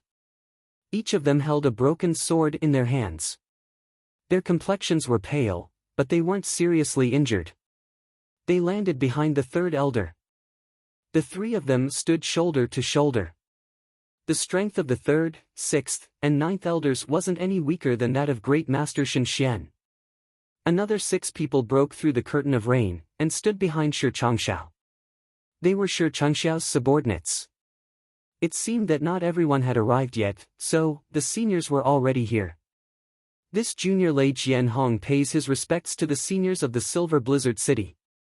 He pays his respects to Uncle Shi and Uncle Eagle. I would like to convey my greetings to the seniors on behalf of my master. A white-clothed middle-aged man slowly walked out from the darkness. He was accompanied by 9 other white-clothed men. These were Li Yuren's 10 fellow disciples. This wasn't surprising. They were the weakest among the group. So, they were the last to arrive. Strange. What's the relationship between me and Lei Wu Bei? His disciple calls me uncle. Where did that come from? Solitary Eagle rolled his eyes. Leng Leng said. Shi Changshao, don't tell me that you and Lei Wu Bei are fellow disciples. Lei Wu Bei. Li Yuran and the others were the disciples of Lei Wu Bei, the 5th of the 8 great masters. Bald Eagle. What nonsense are you talking about? Shi Changshao rolled his eyes. You may have a grudge against Lei Wu Bei, but a junior is greeting you. Why do you have such an attitude? Don't you have the demeanor of senior Shen Xian? How can I be on the same level as a bastard like you? Bah! I have a bad temper. You don't need to teach me a lesson. Solitary Eagle snorted twice. Then, he looked at the 10 people and said, You juniors. Don't try to curry favor with me. Your words are useless. Since you've come here, you've certainly come for the Xian Corps. Not to mention calling him martial uncle, even if you kowtow 9 times, your martial uncle sure will not give you the Xian Corps. So, you'd better prepare to fight. Didn't you see that your Uncle Shi's eyes turned red when he saw the Xian Dan? In fact, you dare to join in the fun with your meager strength? I have to look at you with new eyes. Lei Jianhong had already cursed the 18 generations of Solitary Eagle's ancestors in his heart. But, he still smiled and said, Senior, you are right. Since Solitary Eagle didn't want to acknowledge their friendship, he didn't call him uncle anymore. Chapter 182. Today's 3rd night watch.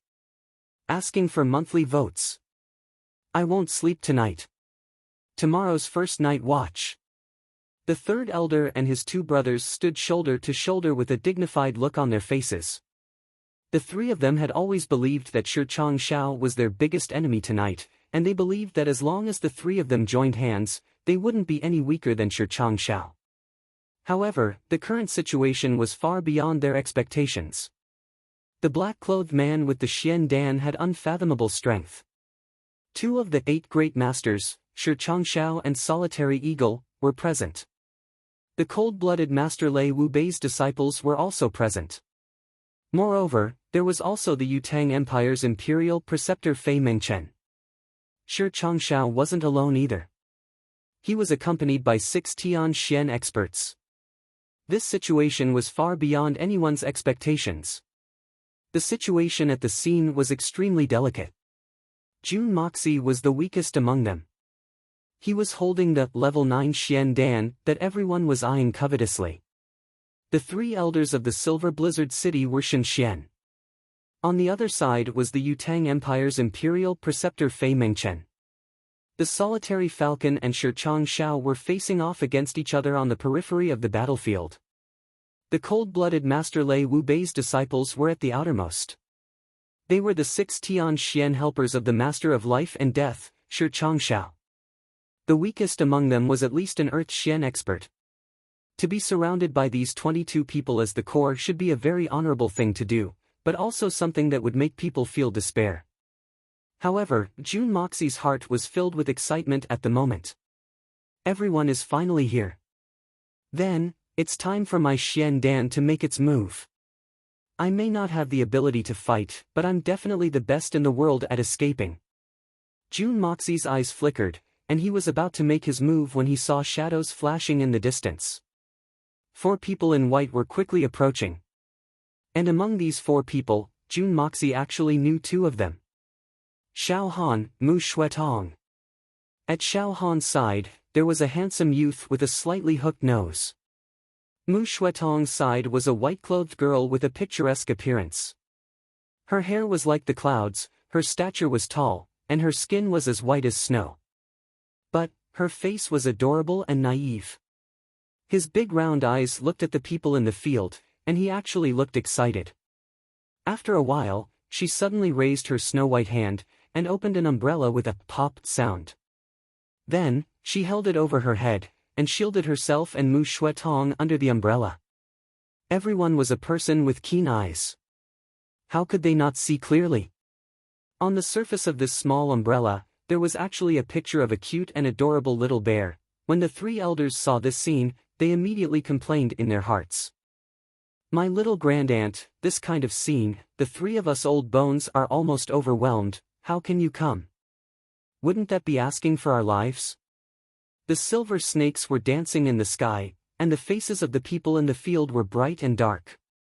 Shi Changxiao's gaze passed through the people in the field, and directly fixed on Solitary Eagle's face. Bald Eagle, do you want this Xian Dan? There were many experts in the field, but there was only one person who could truly threaten this great master of life and death, Solitary Eagle. As long as he could convince Solitary Eagle, then the Xian Dan would be his. As for the other people, even the 3 elders of the Silver Blizzard City, Shen Xian's cultivation, Shi Changxiao still didn't care about them. Nonsense. The level 9 Xian Dan is a rarity. Is it strange for me to want it? Don't you want it? Then, why did you come here in the rain? Solitary Eagle sneered Shi Changxiao. I'm very dissatisfied with you. I came all the way here to fight you, and you're so fucking arrogant. Today, I'm going to fight you to my heart's content. Shi Changxiao was infuriated. I'm not a battle maniac like you. What's the point of fighting a meaningless fight? You're one of the 8 great masters, but why are you acting like a scoundrel? Besides, you should have picked a good time to fight. Why are you dragging me to fight at this juncture? Isn't that the same as making me look good? What about the Xian Dan? For a moment, this world-famous great master of life and death's heart was filled with depression. Who wants the Xian Dan? Whoever wants the Xian Dan is going against me. Solitary Eagle laughed out loud, and looked around disdainfully. He let out a long roar, and was full of vigor and enthusiasm. Damn it, there were 5 great masters in the field, and Shen Xian could finally fight to his heart's content. Solitary Eagle, if you miss this opportunity, I'll fight you anytime you want.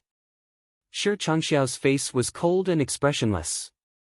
The light in his eyes seemed to have opened up a path in the dense rain, and fixed on Solitary Eagle's face. We all know that your target has never been the Xian Dan. Why don't you give me some face? Bullsh *T. My target is the Xian Dan. I have nothing to do with you, so why should I give you any face? I want to fight with you today. What can you do to me? Solitary Eagle and Shi Changxiao were separated by 7 or 8 feet, and he didn't show any weakness. In terms of Xian Qi cultivation, although both of them were among the 8 great masters, Solitary Eagle's strength was slightly inferior to Shi Changxiao's. However, if the 2 of them were to fight, as long as it wasn't a life-and-death battle, it would be impossible to determine the winner without more than 1,000 moves. Today, as long as Solitary Eagle was determined to tangle with Shi Changxiao, it would be useless even if Shi Changxiao was angered to death, or risked his life. Shen Xian was a supreme master, and he was not someone that could be killed by a human. Even if 2 or more people of the same level attacked one of them, it would be impossible for the other person to win, but it would not be a problem for the other person to escape. In the process of fighting for the Xian Dan, the opportunity was fleeting. Not to mention 1,000 moves, even a gap of 1 or 2 moves would be enough to cause one to miss the opportunity to obtain the Xian Dan. Fei Mengchen, the Silver Blizzard City's 3 great masters, Shen Xian, which one of them wasn't eyeing him covetously? Even the surrounding Tian Xian experts might not be in the eyes of the Shen Xian experts, but which one of them was easy to deal with? Whooshing sounds could be heard from afar, and shadows could be seen coming from all directions. It was no longer limited to Shen Xian and Tian Xian experts, Earth Xian experts, Yu Xian experts, and even some Golden Xian experts were present.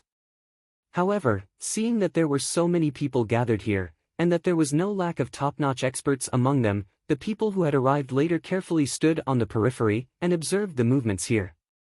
They did not move forward, nor did they leave. It was obvious that they were planning to grab a hot cake with cold hands, and had forgotten about their own strength.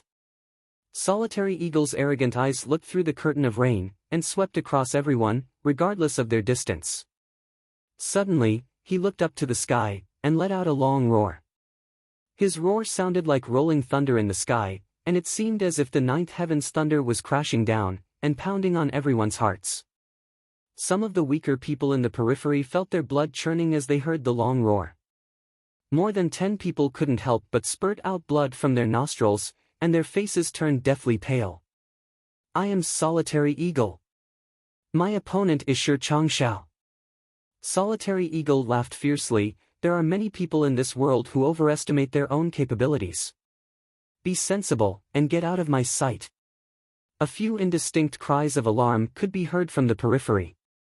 As the saying goes, a man's name is like a tree's shadow. Who would have thought that the legendary 8 great masters would appear in the Tianxiang city? Moreover, 2 of them had appeared at the same time. Snatching the Xian Dan from the hands of these 2 people? What's the difference between that and courting death? Several people sighed sadly, turned around, and disappeared into the curtain of rain. They had withdrawn from the fight for the Xian Dan. However, most of them only retreated a few feet and then stopped moving. So what if you're the great master Shen Xian? I'll wait until you and Shi Changshao are both injured, and then I'll be able to take advantage of you. The law doesn't punish the masses, and even if you're the great master Shen Xian, can you kill everyone here? There were definitely a lot of people who had this idea. Is that Solitary Eagle? One of the 8 great masters of the continent? How can he be so fierce? He's not as peaceful as my father. My father is much better. The cute girl stuck out her tongue and spoke in a mischievous manner. Mu Shuetong stood beside her and sighed. He smiled bitterly and said, "Little princess, you really shouldn't have come this time. The scene here is too big. Mu Shuetong, don't you have the confidence to protect the little princess?"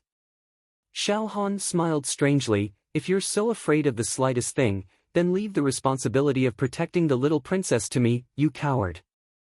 Mu Shuetong snorted and said, Solitary Eagle and Shi Changshao are both here.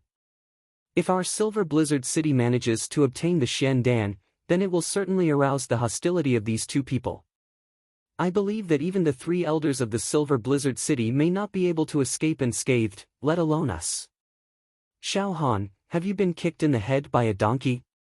Don't you see how many experts are here?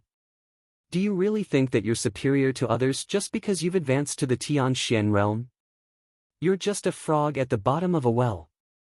Mu Shuetong's words were reasonable. Earth Xian experts were as numerous as dogs, and the Tianxian experts were everywhere. And Shen Xian experts were everywhere. So, if a war were to break out in this place, then the situation would certainly be very tragic. Not to mention that Xiao Han was a beginner of the Tianxian realm, but even the 3rd, 6th, and 9th elders of the Shen Xian realm wouldn't necessarily be able to escape unscathed. And, if even the experts of the Shen Xian realm were to face such a situation, then what about the others? Xiao Han was furious. He was about to retort when a sharp gaze suddenly shot towards him. He couldn't help but feel his heart palpitate, and he eventually swallowed his words. That was because the person who had turned to look at him was none other than the revered master of this generation, Shi Changshao. The current situation was extremely delicate. The Xian Dan was in Jun Dashao's hands. And, with Jun Dashao as the center, there were 3 layers of small encirclement. But, all of them were experts. And, the lowest cultivation level among them was actually at the Tian Xian realm. Moreover, there were more than 10 layers of encirclement outside the encirclement. The strength of the outermost layer might not be high, but the number of people was considerable. This was a luxurious and extravagant lineup. It was believed that even Yun Bichen, the #1 revered master in the world, would have a headache if he had been in Jun Moxi's position. But, no one dared to make a move in this formidable lineup. Who would dare to make a move when 2 revered masters were confronting each other? It was in a delicate balance. And, this balance was something that Jun Dashao couldn't tolerate. He had to break it. Chapter 183. Lei Wubei's 10 disciples were waiting outside. They were waiting for the Silver Blizzard City, Shi Changshao, Solitary Eagle, and the others to make their move. They would immediately take action as soon as these people made their move. They would fight for the Xian Dan, and then flee far away. They certainly didn't have the strength to contend with Great Master Shen Xian. But, they could rely on their combined strength to create a gap. Once the Xian Dan was successfully obtained, they would be able to flee far away. The 3 elders of the Silver Blizzard City had the same idea. They were waiting for Solitary Eagle and Shi Changshao to make their move. They wouldn't be able to take care of anything for a short period of time once these 2 enemies made their move. Only Fei Mengchen would be a threat at that time. But, there were 3 of them. So, their odds of success would naturally be greater. Fei Mengchen, the imperial preceptor of the Yutang Empire, had her hands tucked into her sleeves. Her eyes were slightly closed, and she looked calm. It seemed as if she didn't have anything to do with this situation. She seemed to be conserving her strength in order to strike a decisive blow. Shi Changshao was caught in a dilemma. He could be said to be the strongest person here. And, he had as many as 7 experts to help him in battle. But he was deeply aware that it was precisely because his side was the strongest that he had become the center of attention.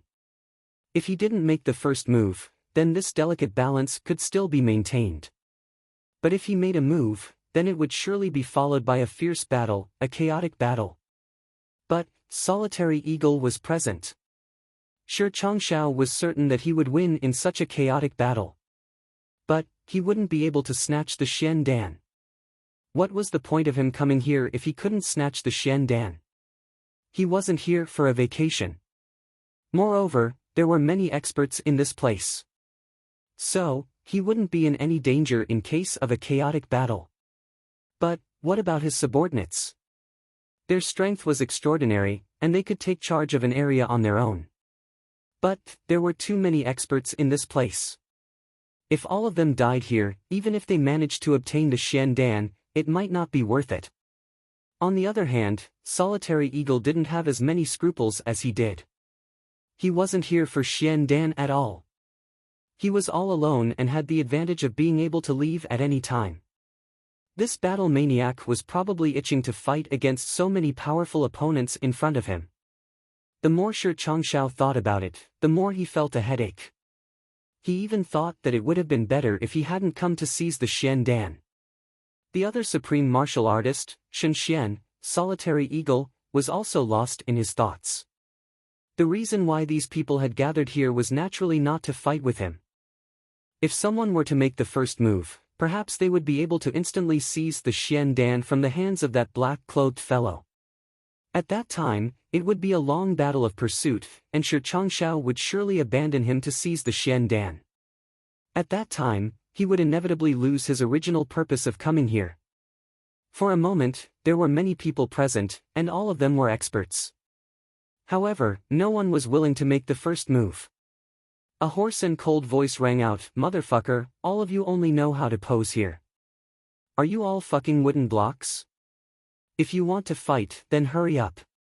It's raining so heavily that I'm about to catch a cold. You're even more indecisive than a woman. If you have a torch, then hurry up and fight." Everyone was enraged. Who was this audacious person? This sentence had offended everyone who could be offended, and everyone who couldn't be offended. This person was really too gutsy. Everyone's gazes instantly focused on the source of the voice. This time, they were even more astonished. It turned out that the black-clothed fellow who was at the center of the voice was abnormally agitated. He was waving his hands and feet, and his fingers were pointing at the noses of the 8 great supreme martial artists and supreme martial artist, Shen Xian. This person was really too gutsy. Who was this person? It was obvious that he could lose the Xian Dan at any time, but he still dared to take the initiative to provoke them. Should it be said that he was audacious and ignorant, or too stupid? Shut up! More than 5 or 6 people shouted angrily at the same time. Bastard!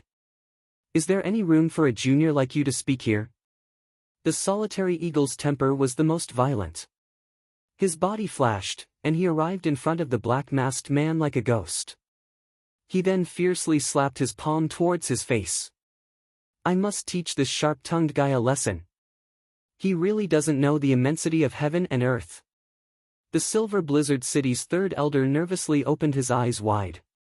The battle was bound to start because of this slap from the solitary eagle.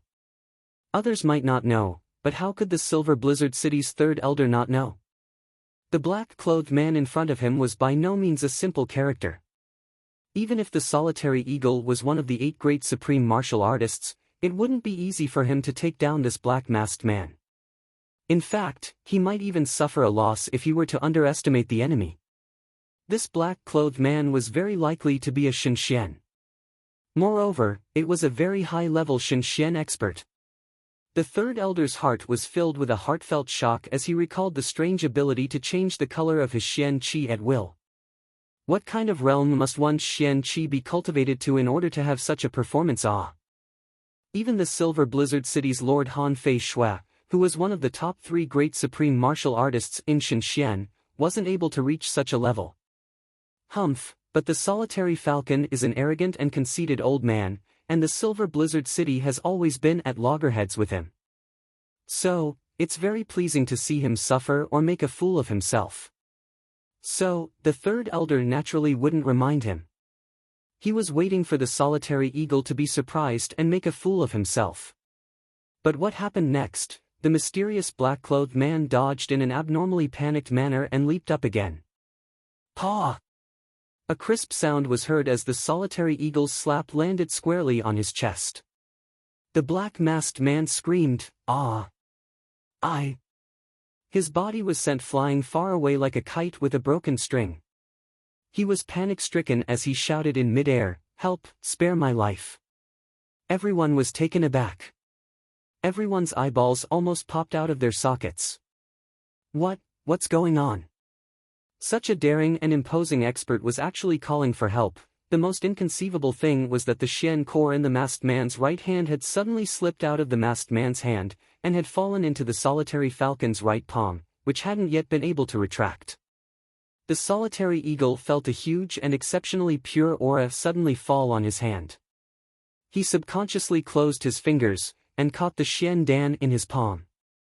He didn't expect that his slap would actually work. This black-masked man had a level 9 Xian Dan in his hand. He was also able to remain so calm in the midst of so many top-notch experts. He even dared to scold Shi Changshao and himself. How could he be an ordinary person? He might even be a powerful expert. To be honest, the solitary falcon hadn't been looking for the Xian core from the very beginning, but rather to fight with him. In fact, the solitary falcon hadn't even looked down on him in the slightest, and had given him a very high evaluation. Therefore, the solitary eagle's slap contained countless moves. He was sure that no matter how the black-masked man responded, he would be able to launch a smoother attack.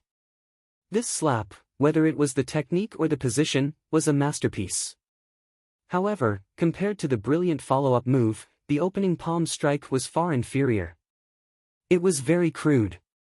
However, the black-robed masked man whom he had taken a liking to was so vulnerable. There was no need to use any of the exquisite follow-up moves. The masked man was sent flying with just one slap. Even after the black-masked man had been sent flying for a long time, the solitary eagle was still in a daze. Wasn't this too unexpected? I'm looking for a good opponent, there's no point in using this thing. Raising his hand in a daze, the solitary eagle looked at the Xian Dan in his palm with a complicated expression. He looked at this unexpected windfall that fell into his hands. After a while, he said, "Fuck." Among all the people present, there was only one person who didn't come for the Xian Dan. This person was naturally the prairie eagle god, Solitary Eagle. However, it was beyond everyone's expectations. It was as if fate had played a big joke on everyone. The person who didn't want to get it the most had actually gotten it. Furthermore, he had succeeded so easily. Even Shi Changshao, a great grandmaster, had his mouth wide open in shock at this turn of events. No one would have thought that the black-masked man was just a wax spearhead that looked like silver. He wasn't even as good as a wax spearhead. At least the wax spearhead had a melting process. How could he be so weak like this? The one who got it was one of the 8 great masters. Especially the solitary eagle, who was famous for his movement skills among the 8 great masters. If he wanted to leave, even if Shi Changshao tried his best to stop him, it would be useless. Now, almost everyone's intestines were about to break. Naturally, they didn't dare to attack the solitary eagle rashly. They weren't Shi Changshao. If they wanted to challenge the solitary eagle, they would be courting death. Therefore, they were all searching for the black-masked man's shadow. If they found that guy, they would swarm him and beat him to a pulp in an instant. That way, they could vent their anger. Damn it! Why are you pretending to be 13 if you don't have the strength? You made me miss a good opportunity. I can't do anything to the divine eagle, but you think I can't take care of you? A thing that's even softer than a wax spearhead. However, when the group of people looked in the direction where the black-robed masked man was sent flying, it was quiet. Quietly, the black-robed masked man had actually disappeared into thin air. Could it be that this kid was made of paper? Or a pile of ash? Could it be that he broke into pieces with just a touch? A living person had suddenly disappeared in front of the eyes of 2 great masters, 4 great masters, Shen Xian, nearly 20 Tian Xian experts, and countless pairs of Xian Qi experts. It was as if he had evaporated into thin air. It was as if the solitary eagle's palm had turned him into thin air. Slap! Another crisp sound rang out. Everyone had yet to recover from the shock. They subconsciously looked in the direction of the sound. It was the 3rd elder of the Silver Blizzard City. This great master, Shen Xian, had raised his palm and slapped his own face. Very crisp, very pleasant, very loud, and very pleasing to the ear. What's going on? The 6th elder and the 9th elder stepped forward and asked with concern, "Third brother, what's wrong?" The relationship between the 3rd elder, the 6th elder, and the 9th elder had always been very good. There's a mosquito," the 3rd elder said awkwardly. Everyone was so shocked that they almost fainted. It was late autumn, and there was such a heavy downpour. Even an eagle would be drenched. How could there be a mosquito? What kind of mosquito could be so domineering? Little did they know that the 3rd elder was extremely regretful. Chapter 184. So that fellow really is nothing. I was alone earlier, and I only needed to stretch out my hand to snatch the Xian Dan, and then immediately escape back to Blizzard Silver City. My goal this time was to succeed. But he had been fooled by that guy's tricks. I said, how could an expert have so many Xian Qi lights at the same time? This doesn't make sense, how could I have been fooled? I'm really the biggest idiot in the world. I sigh. Just as the 3rd elder was lamenting over his own actions, the experts and Shen Xian were all looking at the solitary eagle as if they were facing a formidable enemy. They were afraid that the solitary eagle would suddenly leave. If he were to use all his strength to bring the Xian Dan far away, no one would be able to catch up with him. Even Shi Changshao could only watch. Shi Changshao let out a long and furious roar, and suddenly leaped into the air like a dragon soaring through the fog, and a crane dancing in the 9 heavens. With incomparable sharpness, he descended like a hurricane. Bald eagle. Don't you want to fight? Let's decide who's the stronger one. Let's fight. As his figure descended, the raindrops in the air were sent flying in all directions by his powerful chi. Like iron marbles, they fell on the faces and bodies of those who saw them, causing a dull pain. Shi Changxiao's tall figure seemed to have transformed into a 1,000-armed devil in midair, and it seemed as if he was going to destroy the world. The solitary eagle laughed heartily, and even took the Xian Dan into his arms. Come on. He spread his arms, and soared into the air like an eagle. His tall and sturdy body shot forward like an arrow, and his long black hair suddenly fluttered in the wind. Such a posture made it seem as if he was going to dominate the world. The two supreme martial artists were finally confronting each other head-on. Fei Mengchen, the Silver Blizzard City's 3rd, 6th, and 9th elders, the 6 Tian Xian experts that Shi Changxiao had brought with him, and Lei Wu Bei's 10 disciples leapt into the air at this moment. Their shadows flashed, and strong winds overflowed in all directions. All of them were focused on the solitary eagle. Solitary eagle laughed heartily and roared, "Good! How satisfying!" He no longer held back his strength. Suddenly, there was a loud bang, and the black cloak on his body was suddenly torn apart by his own Xian Qi. The tattered pieces of cloth flew out in all directions. The solitary falcon's long hair stood upright and pierced through the sky. He was going all out. Jun family. Guan Qinghan walked towards her courtyard with a heavy heart. As she walked, she thought about what had happened today. It was like a dream. She had experienced despair several times, but then she was instantly filled with happiness and satisfaction. Father had abandoned me for the sake of the big picture. But I still have my 3rd uncle and my brother-in-law. So, what do I have to fear? Mo Xie said that honor and disgrace are as important as the heavens. So, why should life and death matter? Is the Shuihan manor so invincible? Even if they are invincible, there is nothing to fear except death. So, what else is there to fear in this world? I didn't expect that guy to have such a heroic spirit. He's worthy of being a disciple of the Jun family. He's on par with his elder brother, Jun Mou.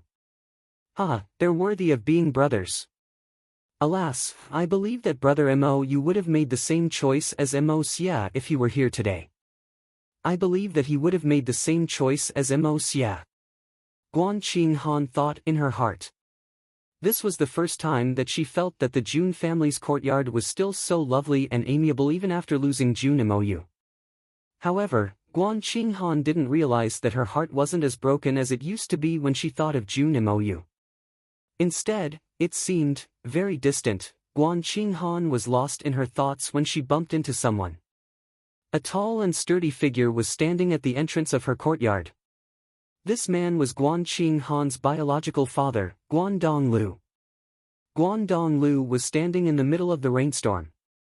His clothes were completely soaked, and it was hard to tell how long he had been standing in the rain.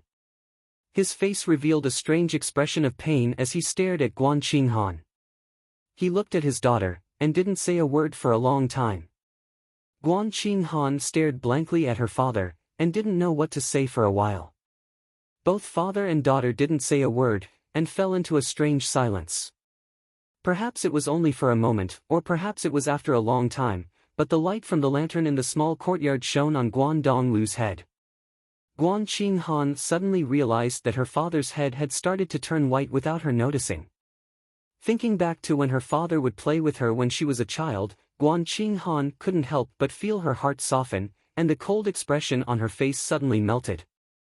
Finally, she opened her mouth and spoke in a low voice, "Father, Qinghan, do you blame father?"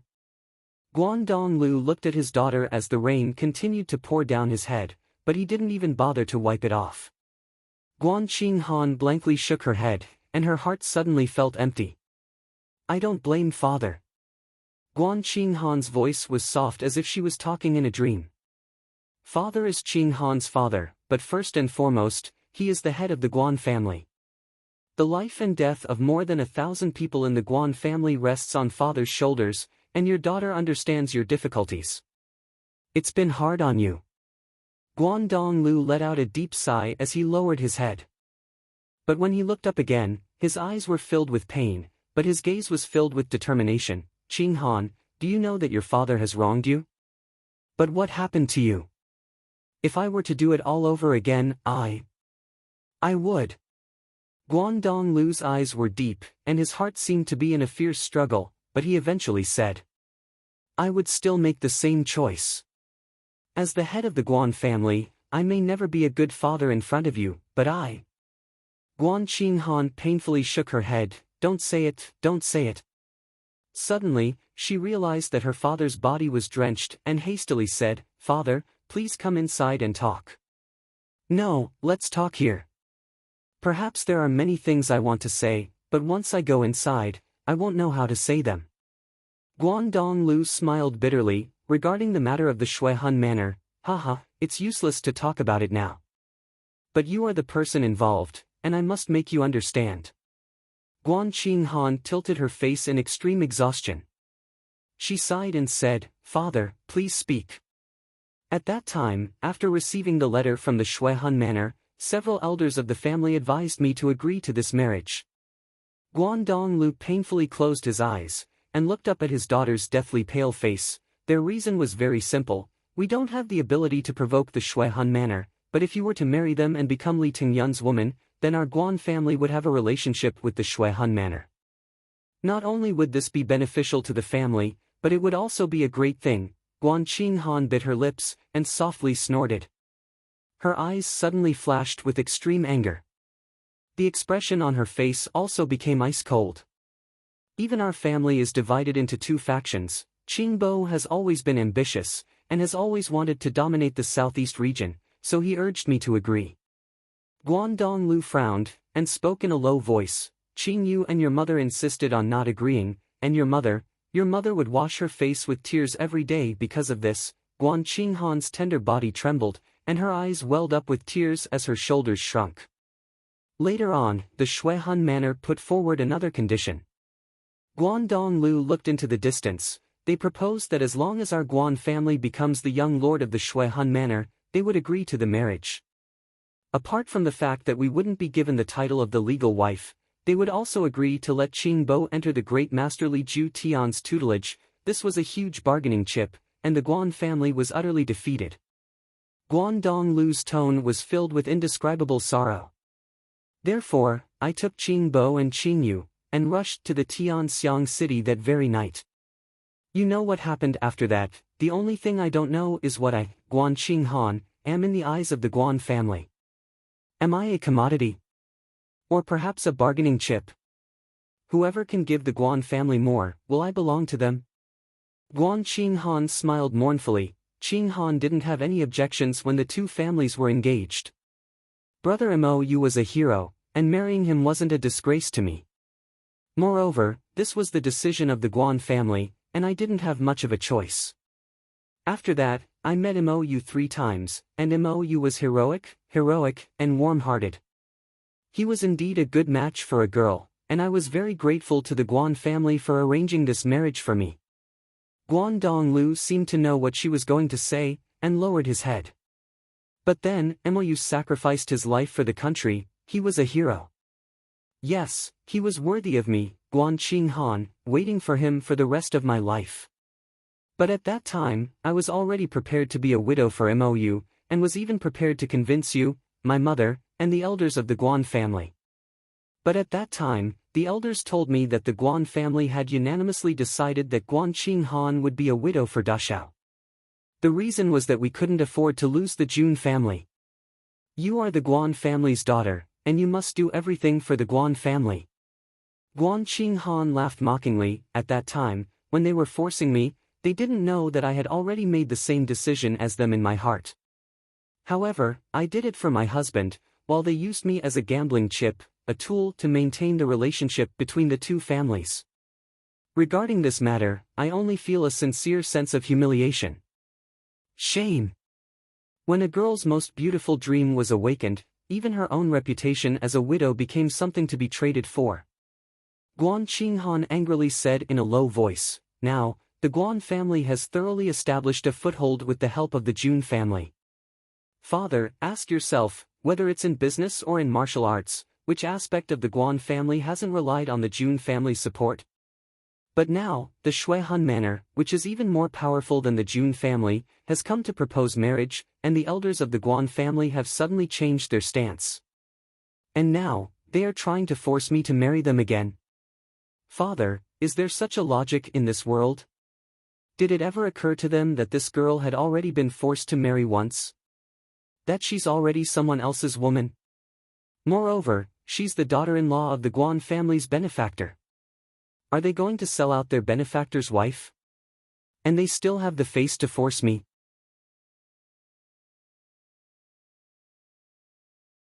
Chapter 185. Guan Qinghan's voice was full of anger and sorrow. "I may be a widow in the Jun family, but I'm the eldest granddaughter-in-law.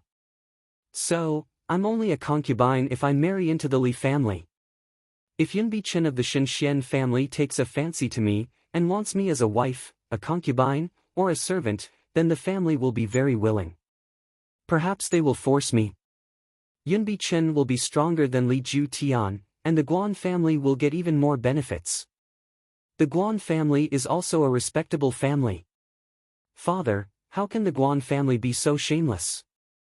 How can they be so shameless? I'd rather be a widow in the Jun family for the rest of my life than to see those shameless people. I can't let those despicable people get away with it." Guan Qinghan's cold face was filled with determination and sadness. "If I had to choose, I would rather let the Guan family perish like a heroic family than see a group of people with white hair and beards become a group of dogs wagging their tails and begging for mercy." Following these words, the unyielding and hysterical side of Guan Qinghan's character finally broke out. Guan Donglu stood there blankly, and his face was full of pain. Although his stature was still tall and sturdy, but it was filled with the desolation of a hero at the end of his road. Towards his daughter's sharp words, he really didn't know how to reply, nor did he know how to reply. The guilt and humiliation in his heart fiercely gnawed at his soul, causing all the meridians in his body to spasm painfully. "Your daughter only wants to know, Father, what do you plan to do now?" Guan Qinghan's back was facing her father, and her voice was somewhat desolate and powerless, but it was also filled with anger and coldness. "Jun Wui has already given me the answer." Guan Donglu smiled bitterly. "Even if we cancel the engagement, the Shui Han manor will still have to step over the corpses of the Jun family if they want you to step on the sedan chair." Guan Donglu smiled self-deprecatingly. Guan Donglu, am the head of the Guan family, but I can't afford to provoke the Jun family, nor the Shui Han manor. But as you said, the Jun family is the benefactor of our Guan family. Our steward cannot be ungrateful." Guan Donglu's voice suddenly became fierce. "It's me, it's the entire Guan family that is abandoning their daughter, it's the Jun family that is protecting my daughter. To protect the daughter that I, her father, had already given up on.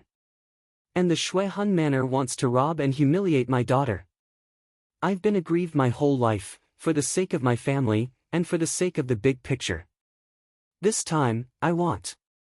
Be a father for once." Guan Donglu's face hardened as his eyes became bloodshot. "I want to be a father." After saying this, Guan Donglu suddenly felt a sense of relief in his heart. It was as if a heavy burden had been lifted from his shoulders. To hell with life and death. That brat from the Jun family was right. If a family doesn't have a backbone, then what's the point of struggling at death's door? "Father." Guan Qinghan's body fiercely shook as she suddenly turned around like a whirlwind to look at her father with eyes full of surprise. Guan Donglu smiled faintly and nodded deeply. "Qinghan, in this world, the Jun family isn't the only family that has a man, our Guan family also has a man." Guan Qinghan's face showed a proud expression as she said, "I've always known that my father is a man of indomitable spirit. Father is a good man." Guan Donglu smiled bitterly and said, "That brother-in-law of yours, his curses are very vicious. However, thanks to his curses, father has come to understand that there are some things in this world that a man must do even if he knows that he will die.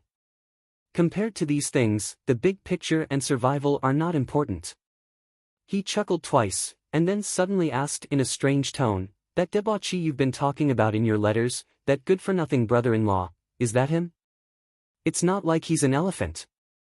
Guan Qinghan suddenly blushed to her ears and said, "Father, you're making fun of me, but Mo Xia has changed a lot these days. Compared to before, he really is like a different person. Right now, he's acting like a real man." Guan Donglu smiled meaningfully and said, "Is that so? Then why do you praise him so much when he cursed at your father?" "Humph. Father, you're so hateful." At this moment, Guan Qinghan felt as if she had returned to her childhood, unscrupulously acting like a spoiled child in front of her father. Guan Donglu laughed heartily. "Father, come in, the autumn rain is cold, it's not good for your body to get wet." Guan Qinghan suddenly felt sorry for her father. "Now you finally feel sorry for me." "It's too late, father's old bones are already soaked." Guan Donglu laughed and joked, "But today's rain is good. It's good. Drenched enough to call back my precious daughter's heart, drenched enough to wake me up. A man should be like this. If I sacrifice my daughter's innocence in exchange for a moment's survival, even though I'm still alive, I'd rather die."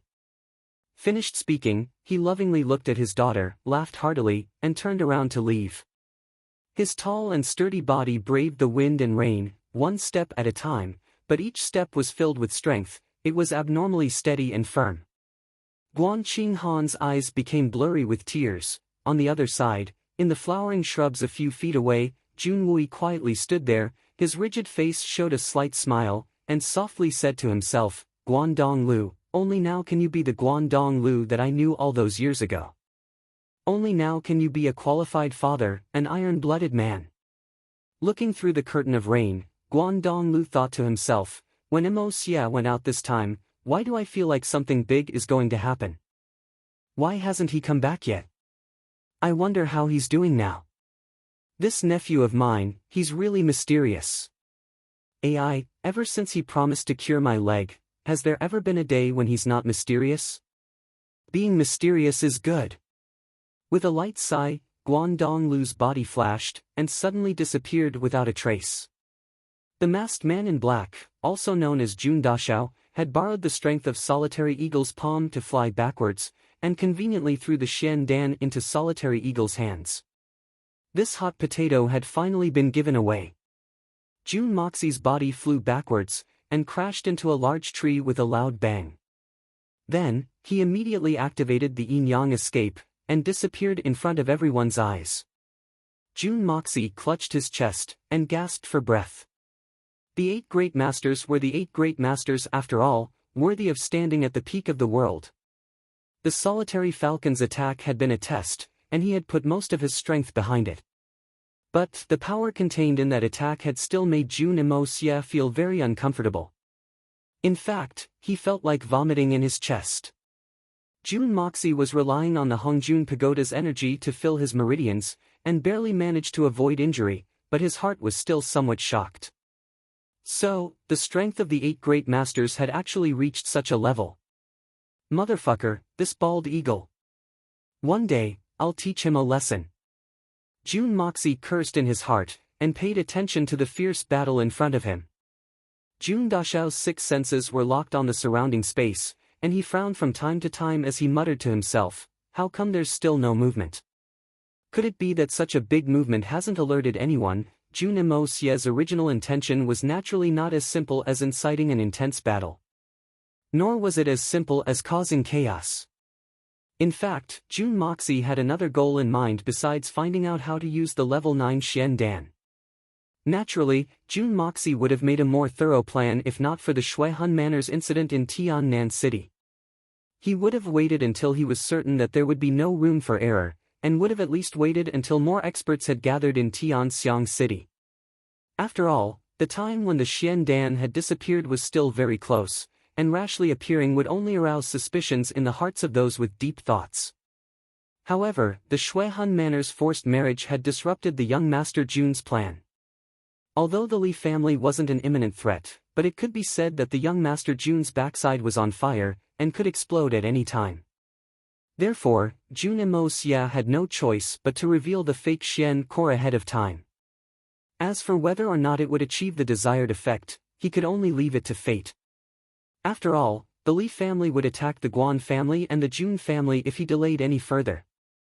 The three elders of the Silver Blizzard City had been on guard against Shi Changshao the moment he made his move. Fei Ling had pounced on him, and Lei Wu Bei's 10 disciples had swarmed around him like a swarm of locusts. The skinny sixth disciple's lightness skills were truly outstanding. He had crossed the space between the solitary eagles and Shi Changxiao's gap, and had moved almost soundlessly into his bosom. This man's Xian Qi cultivation wasn't very high.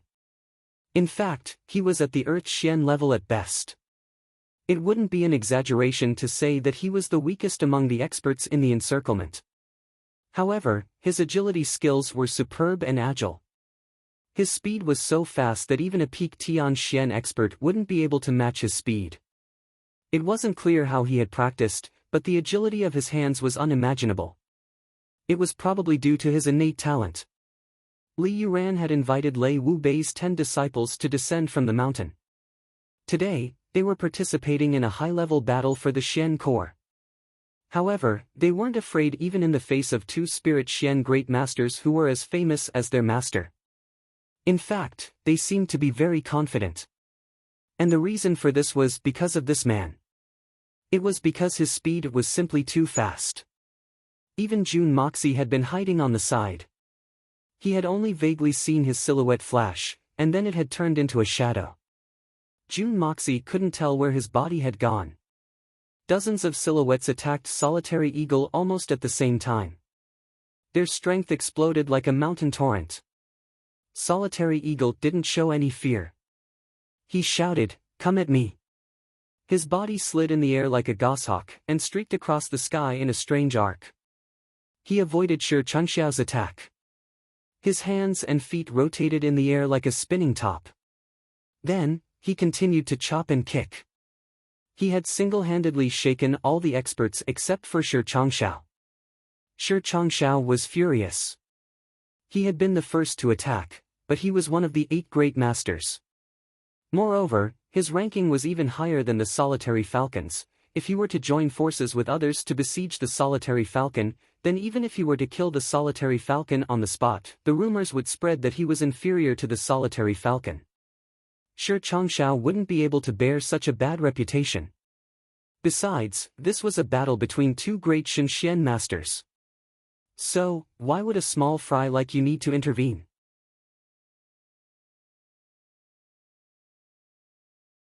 Chapter 186. Shi Changxiao snorted fiercely, and his deep voice reverberated through the sky. The torrential rain in the sky seemed to have been shaken by his snort and stopped for a moment.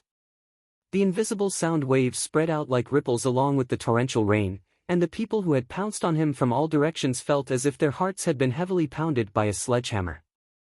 In that instant, they all felt as if they had been slowed down by half a beat. Shi Changxiao had actually retracted the attack that had been directed towards the Solitary Eagle in an instant. The attack that had already been launched seemed to have been tied to a rope in his hands, and he could retract it at will. It was like a basin of water that had already been poured out, and had suddenly flowed back just as it was about to reach the ground. Shen Xian was an expert, and once he made a move, it would be earth-shattering. However, Shi Changxiao was able to retract his attack as he pleased. What kind of profound cultivation did he have? At this moment, everyone felt as if time had suddenly flowed backwards in that instant. This feeling was strange to the extreme. Shi Changxiao did not stop after he retracted his attack. He used the remaining momentum of the attack to launch a second attack. This time, it was even more powerful than before, and the target had changed to the people around him. Everyone in the surroundings had fallen into the range of Shi Changxiao's ferocious attack. In this incomparably chaotic moment, 2 figures leisurely floated over from afar, like clouds blown by the wind. They stood on the top of a large tree 40 to 50 feet away, and silently looked over. Jun Moxie, who had already concealed himself, suddenly felt the Hongjun Pagoda in his mind churn, and it started to spin. With a jolt, he suddenly turned his head, and looked towards the misty rain, as if he had sensed something. His heart thumped, and he thought, they're finally here. The plan is considered half a success, but I don't know if it will. Shi Changshao angrily unleashed his power, and under the ferocious power, countless people were thrown out one after another. The three great elders saw that the situation was not good, and immediately made a decision to retreat at the same time. They retreated more than 10 feet away, and only then did they manage to stop Shi Changxiao's attack. Everyone saw the strength of a supreme-level expert, and could not help but look at each other in shock. The other Shenxian-level expert, Fei Mengchen, was not so lucky. His original target was the solitary eagle, but Shi Changxiao's attack had also hit him, and in the blink of an eye, he had suffered 9 palms and 1 kick from Shi Changxiao. Fortunately, his strength was strong, so he was not injured even though he retreated awkwardly. He knew that there was nothing he could do against Shi Changxiao, so he could only curse as he retreated. However, the most unfortunate one was Li Yuran's 6th senior brother. That's because his speed was too fast. Everyone rushed over to take advantage of the opportunity. His speed was even faster than that of Fei Mengchen, the 3 great elders of the Silver Blizzard City, and the 4 great Shenxian experts. The cold-blooded great master Lei Wubei was proud to have such a disciple. But his mistake lay in the fact that he was too fast. Shi Changshao had arrived in front of the solitary falcon in the blink of an eye, but Shi Changshao had suddenly gone berserk, and had not only forced the 3 elders out, but had also cut off the solitary falcon's reinforcements. His speed was too fast, and he did not fall into Shi Changxiao's attack range. But it was very unfortunate that the solitary eagle was suddenly surrounded by a relatively empty space after Shi Changxiao's attack. And in this space, he was unlucky enough to face off against one of the 8 great masters, Solitary Eagle. Moreover, it was a one-on-one fight. His mind was shocked and frightened to the extreme at this time, but his hands still subconsciously maintained their previous movements. Moreover, they nimbly drilled into the lapel of the solitary eagle's clothes. It was very tragic. His speed was too fast, and it wasn't necessarily a good thing. This 6th senior brother was an excellent example. The solitary eagle had just launched his attack when he saw that everyone had been forced out by Shi Changxiao. He was feeling depressed in his heart when he suddenly saw that there was such a daring guy in front of him. And this guy was not afraid of death, and had already put his hands into the lapel of his clothes. The Xian Dan would have been taken out if he had been a little bit slower. He couldn't help but feel angry and amused at the same time. An Earth Xian expert would have killed himself if he had succeeded in taking out one of the 8 great masters' belongings. After all, he would have lost a lot of face if this matter were to spread out. However, the solitary eagle would have succeeded if Shi Changxiao hadn't held back his hand a moment ago. Moreover, he would have certainly succeeded with his astonishing speed. The timing he had chosen was very appropriate and very good. However, the illustrious reputation of the solitary eagle would have gone down the drain if he had succeeded. The 8 great masters had been emptied out by an Earth Xian expert. This would have been shocking news. Therefore, the solitary eagle was furious. Furious. Furious. He was an arrogant and unruly person. He had always done things his own way. When had he ever put anyone in his eyes? He had taken the cold-blooded Master Lei Wubei's face into consideration earlier. But now... Fu *K Lei Wubei. The 6th brother only knew that his agility technique was superb. In fact, it was even superior to that of Tian Xian. However, he didn't know that the solitary eagle of the prairie was also famous for his agility and speed. However, he was the first among the 8 great masters in terms of agility and speed. The 6th brother only vaguely saw Solitary Eagle stretch out his hand and grab his wrist. The sound of bones breaking rang out as he grabbed his wrist. Then, Solitary Eagle let go of his hand, and grabbed his waist. Then, he raised it above his head. The 6th brother's incomparably flexible body didn't have the slightest ability to resist in the hands of Solitary Eagle. In fact, he had turned into a huge human-shaped doll that could be pinched and pinched at will. The 6th brother's train of thought came to an end, and he passed out. The solitary falcon didn't seem to care about the sixth brother's life or death. Instead, he began to twirl the thin body above his head like a windmill. Whooshing sounds could be heard, and countless afterimages could be seen in the process. Then, he threw the body towards his fellow disciples. 9 people stretched out their hands to catch the thin body.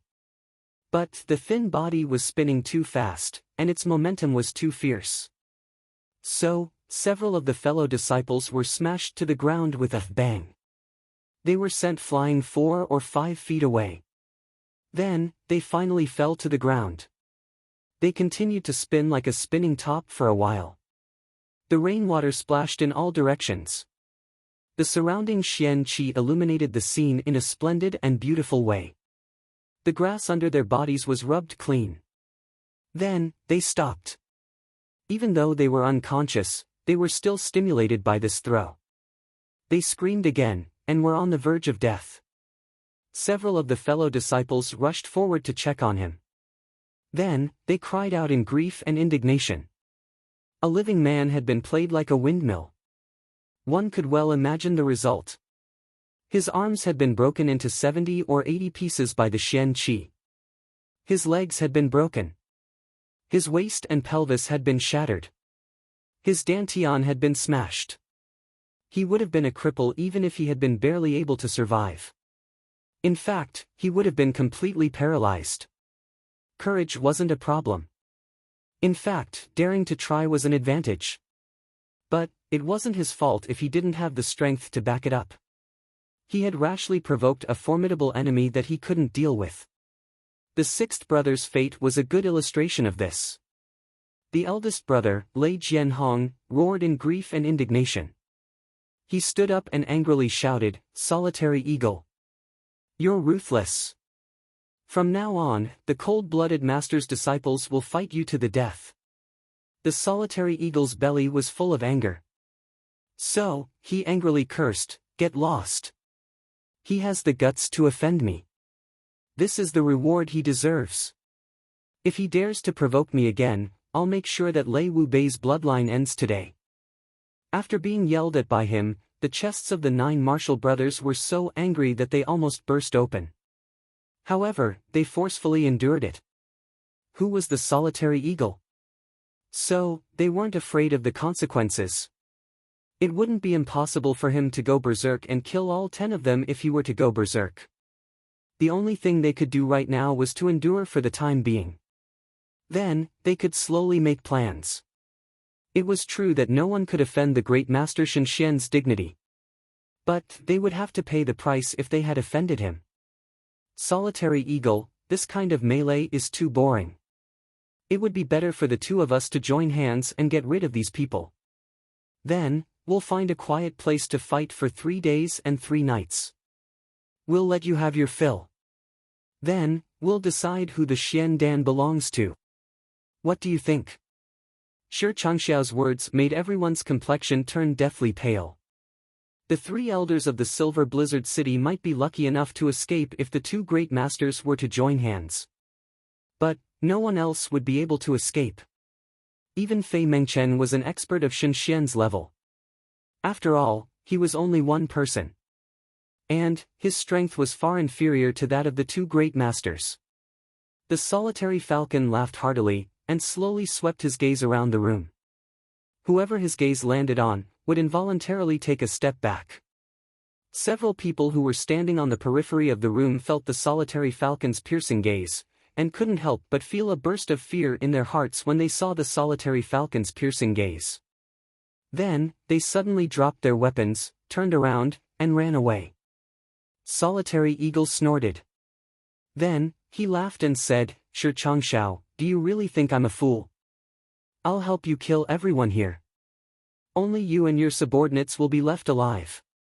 You can say that you've taken advantage of me. I'm here to fight. I'm not here for this Xian Dan. And, I won't help you kill anyone. Today, the Xian Dan is in my hands. Whoever can hit me, can take it. Who's interested in joining hands with you? Take this." Suddenly, Fei Ling dashed in front of Shi Changxiao. Then, he started to throw punches and kicks at Shi Changxiao. Some quick-witted people suddenly realized that if they really followed Shi Changxiao's suggestion, the two great masters would join hands to kill all the experts here. But Shi Changxiao's subordinates wouldn't be harmed. And, even if they were to fight one-on-one, Solitary Eagle's strength would be inferior to Shi Changxiao's. So, the outcome of the Xian Dan would be obvious. In fact, the ownership of the Xian Dan might not necessarily be Shi Changxiao's real goal. After all, the people here were all top-notch experts from all over the world. In fact, there was no lack of experts in this world. If it was during normal times, any one of them would be enough to shake a region. But, today, they were gathered here because of the Xian Dan. If such a large number of experts were to be killed, it would be a great benefit to the God-bestowed empire that Shi Changxiao belonged to. And, Shi Changxiao was able to come up with such a vicious plan in such a short period of time. He wanted to use the hands of Solitary Eagle to kill everyone here. He was truly worthy of his title as the God-bestowed imperial preceptor. The college entrance examination has begun. I sincerely wish my brothers and sisters that each and every one of you will be able to get good results. I wish that each and every one of you will be admitted to the university of your dreams. And, from now on, your life will begin. Work hard. My brothers, my sisters. I look forward to your comments after the college entrance examination. Tell me about your happiness. Let me share the joy of your success. Let me be proud of my brothers and sisters.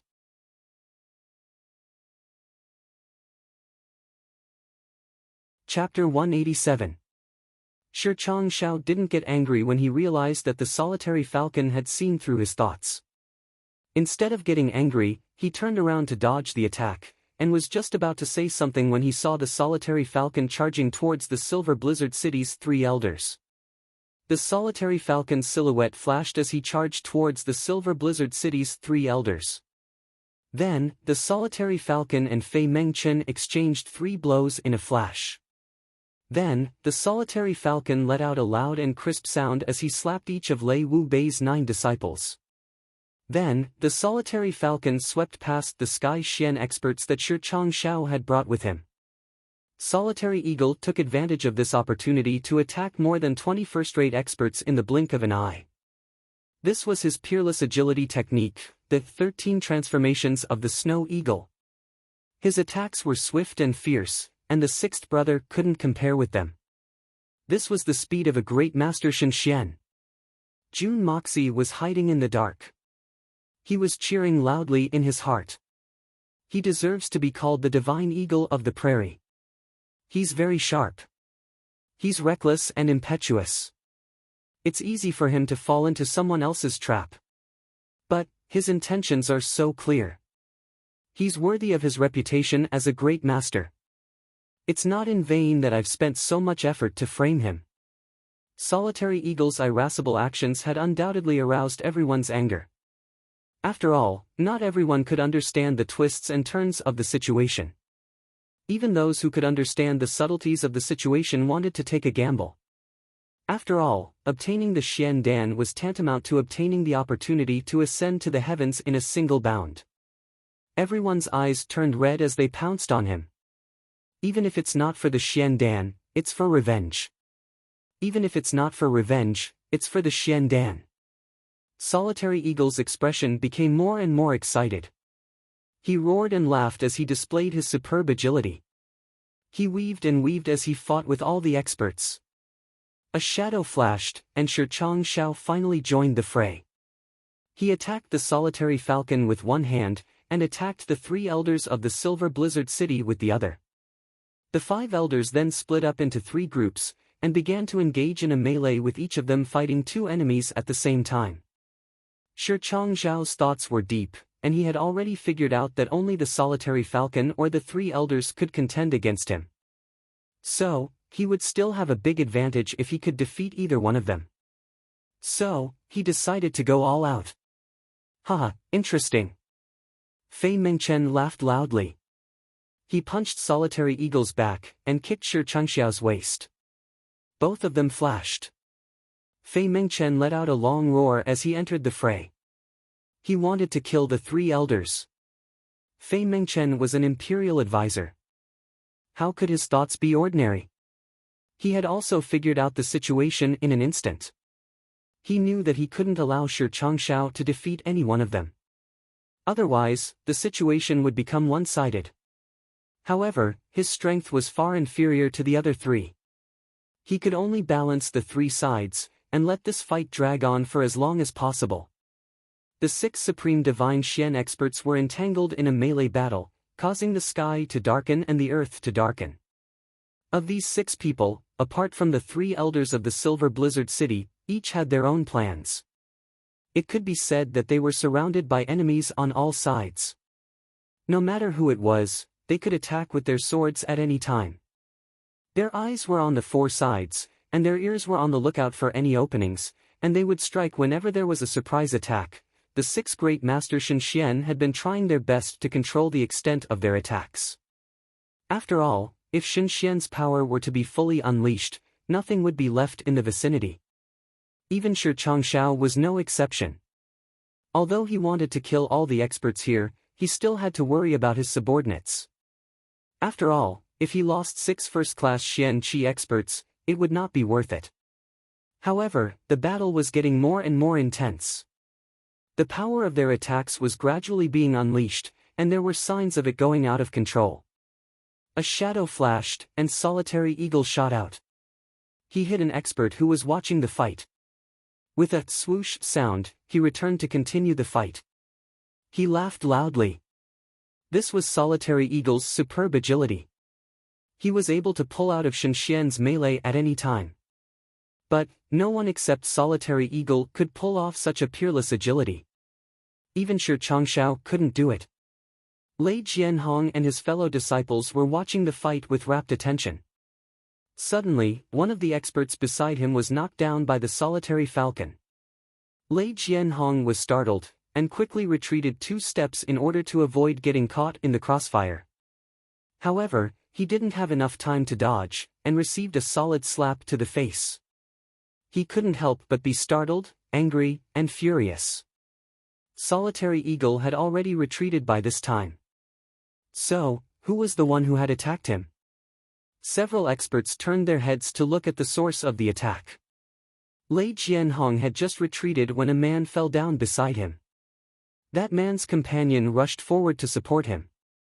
However, Lei Jianhong recognized him as the culprit who had slapped him. Lei Jianhong bellowed, and punched and kicked that man. That man was one of Shi Changxiao's subordinates. He was considered a high and mighty figure in the Shenxia Empire. So, how could he not be angry when Lei Jianhong had suddenly attacked him? He whistled, and 5 or 6 Tianxian experts rushed over. Lei Jianhong's 9 fellow disciples didn't know what was going on, but they knew that they would suffer if they didn't act quickly.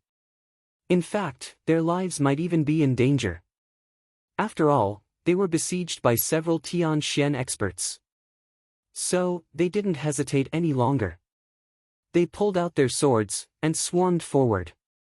The one who had slapped Lei Jianhong in the dark was none other than Jun Moxi and Jun Dashao. Jun Dashao had used the yin-yang escape technique.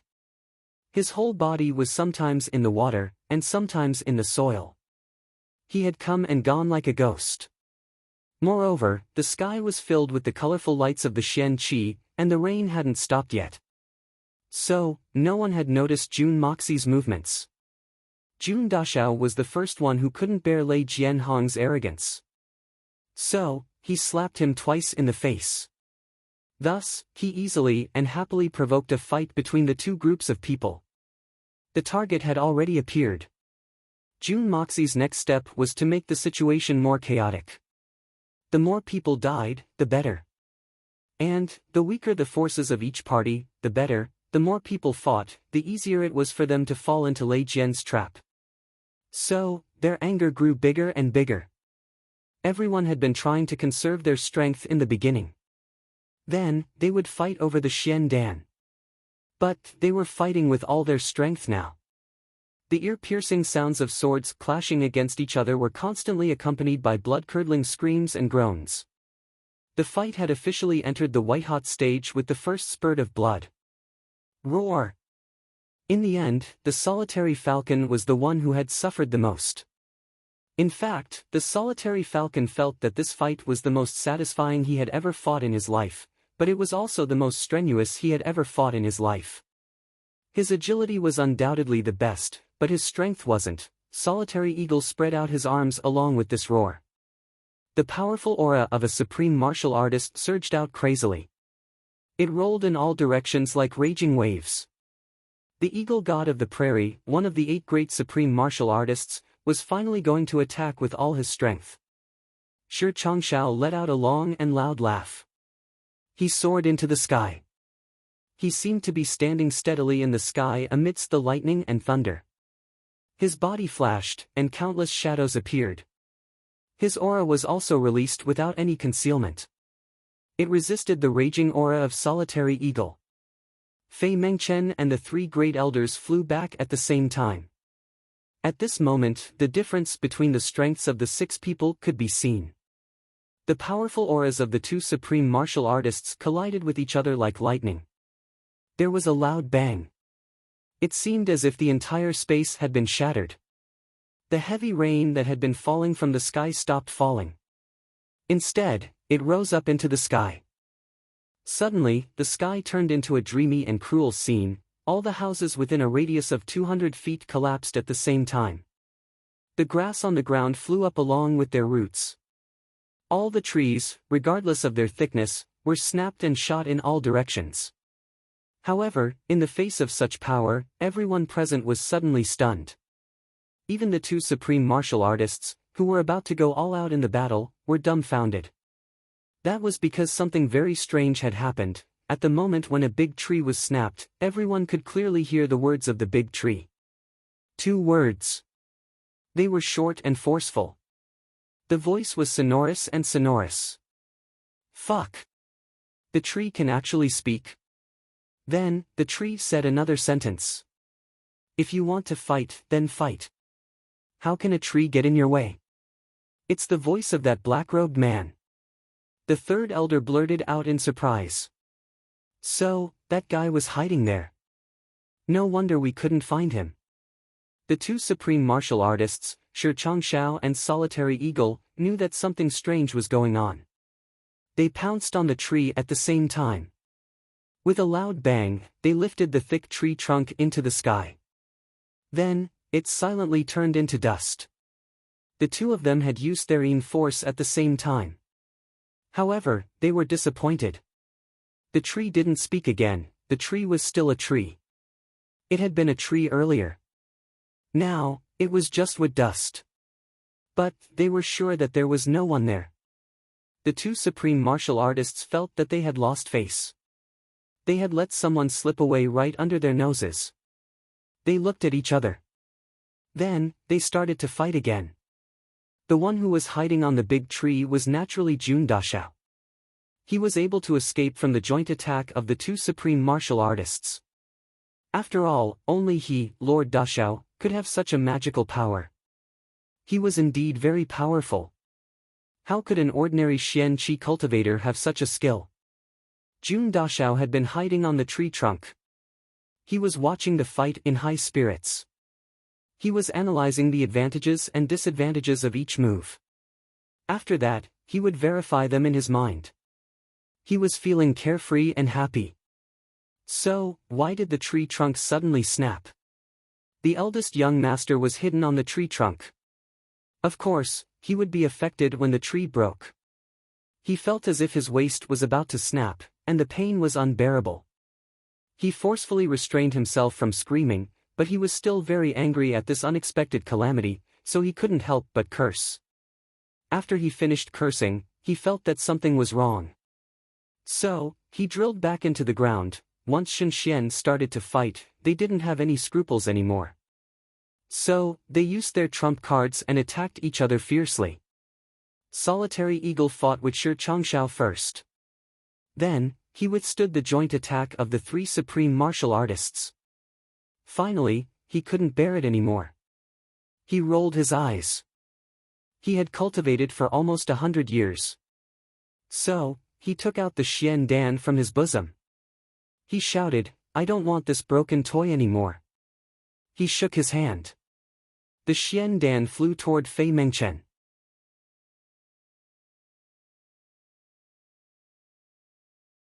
Chapter 188. Fei Mengchen immediately felt that something was wrong. She secretly blamed herself for being blinded by greed. The solitary eagle was obviously using her to cross the bridge. The 5 great masters behind her would have attacked her if she hadn't changed her stance. She wasn't a freak like the solitary eagle. Even if she didn't die, she would be seriously injured. She made a prompt decision as she thought of this. She pushed the Xian Dan away, and said coldly, "I don't want it either." The Xian Dan changed its direction, and flew towards the 3 elders of the Silver City. Fei Mengchen and the solitary eagle were both very shrewd. So, neither of them would throw the Xian Dan in the direction of Shi Changshao. Shi Changshao would have kept the Xian Dan, and then run away. His goal was different from the solitary eagle's. His goal was to get the Xian Dan. And there was no one present who could stop him. The solitary eagle also had the ability to do so. But, he wouldn't run away. After all, he had come here to fight. For a time, the Xian core flew back and forth in the air, flying here and there. Unexpectedly no one dared to rashly catch it, because the Xian Dan wasn't a treasure anymore. Instead, it was a Yama's command that could summon the god of death. No matter which of them received the Xian core, they would definitely be besieged by the others. Shi Changshao would have rushed in that direction. The solitary eagle would have laughed and stopped him. But the 2 great masters would have joined forces to put pressure on the others. Solitary eagle was fighting to his heart's content. He was shouting and yelling. Shi Changshao's face had turned black. Shi Changshao's movements were extraordinary. But, he couldn't be compared with the solitary eagle. Moreover, he couldn't defeat the solitary eagle in a few moves. So, he could only worry. The rest of the people were panting, and their faces were pale. Even Fei Mengchen couldn't take it anymore. Just like that, the Xian Dan glided back and forth freely in the air for a long time. It didn't land on the ground even once, nor did it fall into anyone's hands for more than a second. If a modern volleyball player were to see such a superb levitation technique, they would definitely prostrate themselves in admiration. Under Solitary Eagle's deliberate pranks and Jun Moxie's sneaky tricks, there were finally casualties in the large circle of people surrounding them. Moreover, there were quite a number of casualties. Shi Changshao had only moved his hands twice, and a large number of people had fallen like wheat. The moment Xian Dan flew out of Solitary Eagle's hand, Jun Moxie flew out in stealth mode. Between the group of Shen Xian and Tian Xian, it was like he was dancing on a steel wire on a cliff. Although he was in stealth mode, his body was real. If any of these experts touched him lightly, his life would be in danger. After all, Jun Dashao's current strength was still very weak. However, he had no choice but to continue dancing. This was because he needed to control the landing point of the Xian Dan at the most crucial moment. First, he needed to ensure that the Xian Dan didn't fall into the hands of the undying Master Shi Changshao. Otherwise, the plan would be ruined. Secondly, the other imperial advisor, Fei Mengchen, couldn't die. If he died, the consequences would be too severe. Thirdly, he needed to ensure that Solitary Eagle could do everything he could. The foreign affairs of the Tian-Xiang Empire had been peaceful for the past few years, but the young Master Jun had hoped that the Tian-Xiang Empire would still have a strong opponent to spy on them. Fei Mengchen and Shi Changshao were the 2 great imperial advisors of the Tian-Xiang Empire, and could be said to be the cornerstones of the Tian-Xiang Empire. Therefore, the Jun family still needed to rely on the pressure of the enemy to ensure that the Jun family, a military family, could thrive. When the birds are gone, the good bough is hidden, but what if the birds are not gone? The good bough would be guaranteed to be in its sharpest state. Therefore, Jun Dashao had shamefully played the role of a half-traitor at this moment. Therefore, Jun Moxie would do his utmost to push the Xian Dan towards the 3 elders of the Silver Blizzard City and Lei Wu Bei's 9 disciples as long as the opportunity presented itself. The effect was very, very, very, very obvious. The three elders were thrown into confusion under Jun Moxi's provocation. Their foreheads were full of bumps. Especially the sixth and ninth elders who had intercepted Shi Changshao. They had been attacked by the two great masters, and blood had started to drip from the corners of their mouths. As for Lei Wu Bei's 9 disciples, they were already fighting with the experts under Shi Changshao's command. Then, Jun Moxi had plotted to push the Xian Dan towards them 4 or 5 times. However, these people hadn't changed their minds. They had wanted to catch the Xian Dan, and then escape with all their might. Therefore, they had been attacked twice by Shi Changshao and Solitary Eagle. Therefore, they had lost their fighting strength. The Solitary Eagle and Shi Changshao had the best eyesight when they saw the Xian Dan's inexplicable movements in the air. However, no one had ever been able to become invisible in the Xian continent for tens of millions of years. Therefore, the two of them hadn't thought much about it. They had assumed that the Xian Dan had been affected by someone else's qi. Therefore, they hadn't paid much attention to it even though they had found it strange. They didn't need to worry about it as long as it didn't fall into someone else's hands. Solitary Eagle was fighting to his heart's content. Jun Moxi was also playing to his heart's content. However, 2 black-clothed men were standing on top of a big tree several dozen feet away from the scene. Their eagle-like eyes were looking in their direction. However, their eyes were full of doubt. "Third brother, look at that Xian Dan. I've been looking at it for a long time. The purity of its spirit energy is top-notch. But, why do I feel that something is wrong?" A black-clothed man with thick eyebrows blinked his eyes. "It's as if I found a dragon saliva fruit. Why do I want to take a bite? I've seen many Xian Dan in the past. But, I've never felt this way." He smacked his lips as he spoke. "There's indeed something wrong. It doesn't seem to be the energy of the Xian Dan. But, this energy is more." The third brother didn't say what it was. He just shook his head thoughtfully. "This energy seems to be similar to the energy of the Heaven's Punishment Cave. But, it's more attractive than the Heaven's Punishment Cave.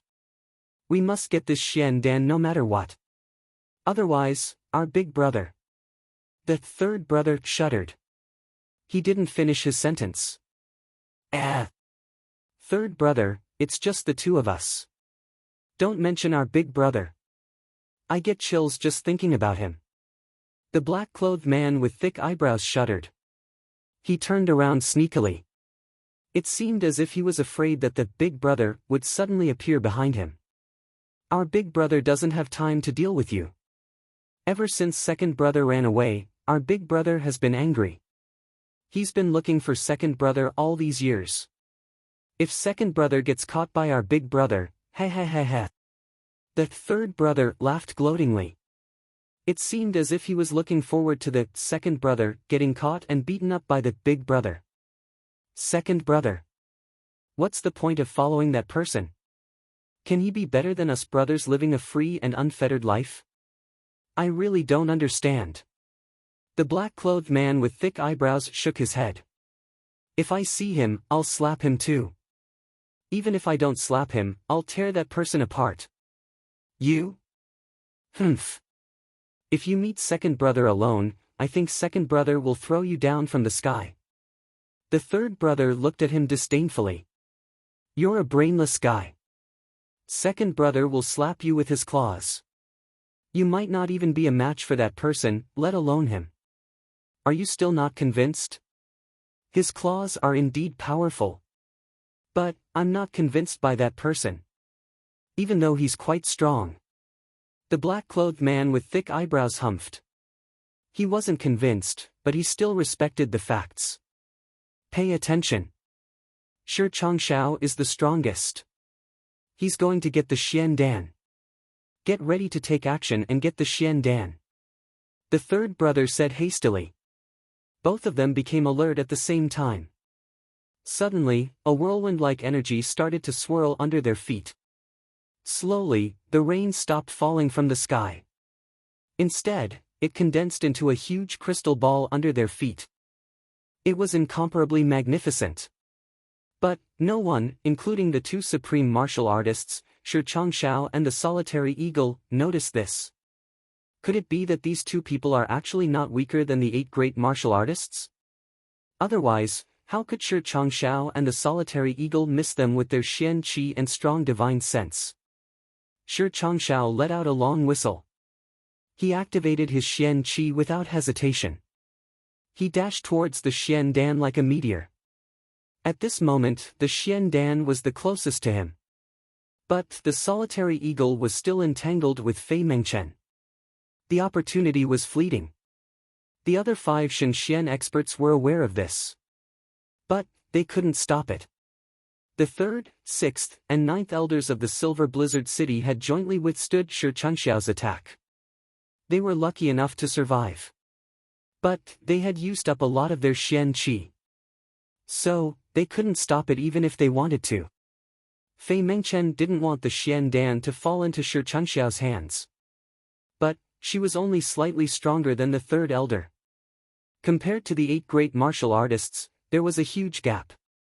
So, she had participated in this battle with the intention of balancing all sides.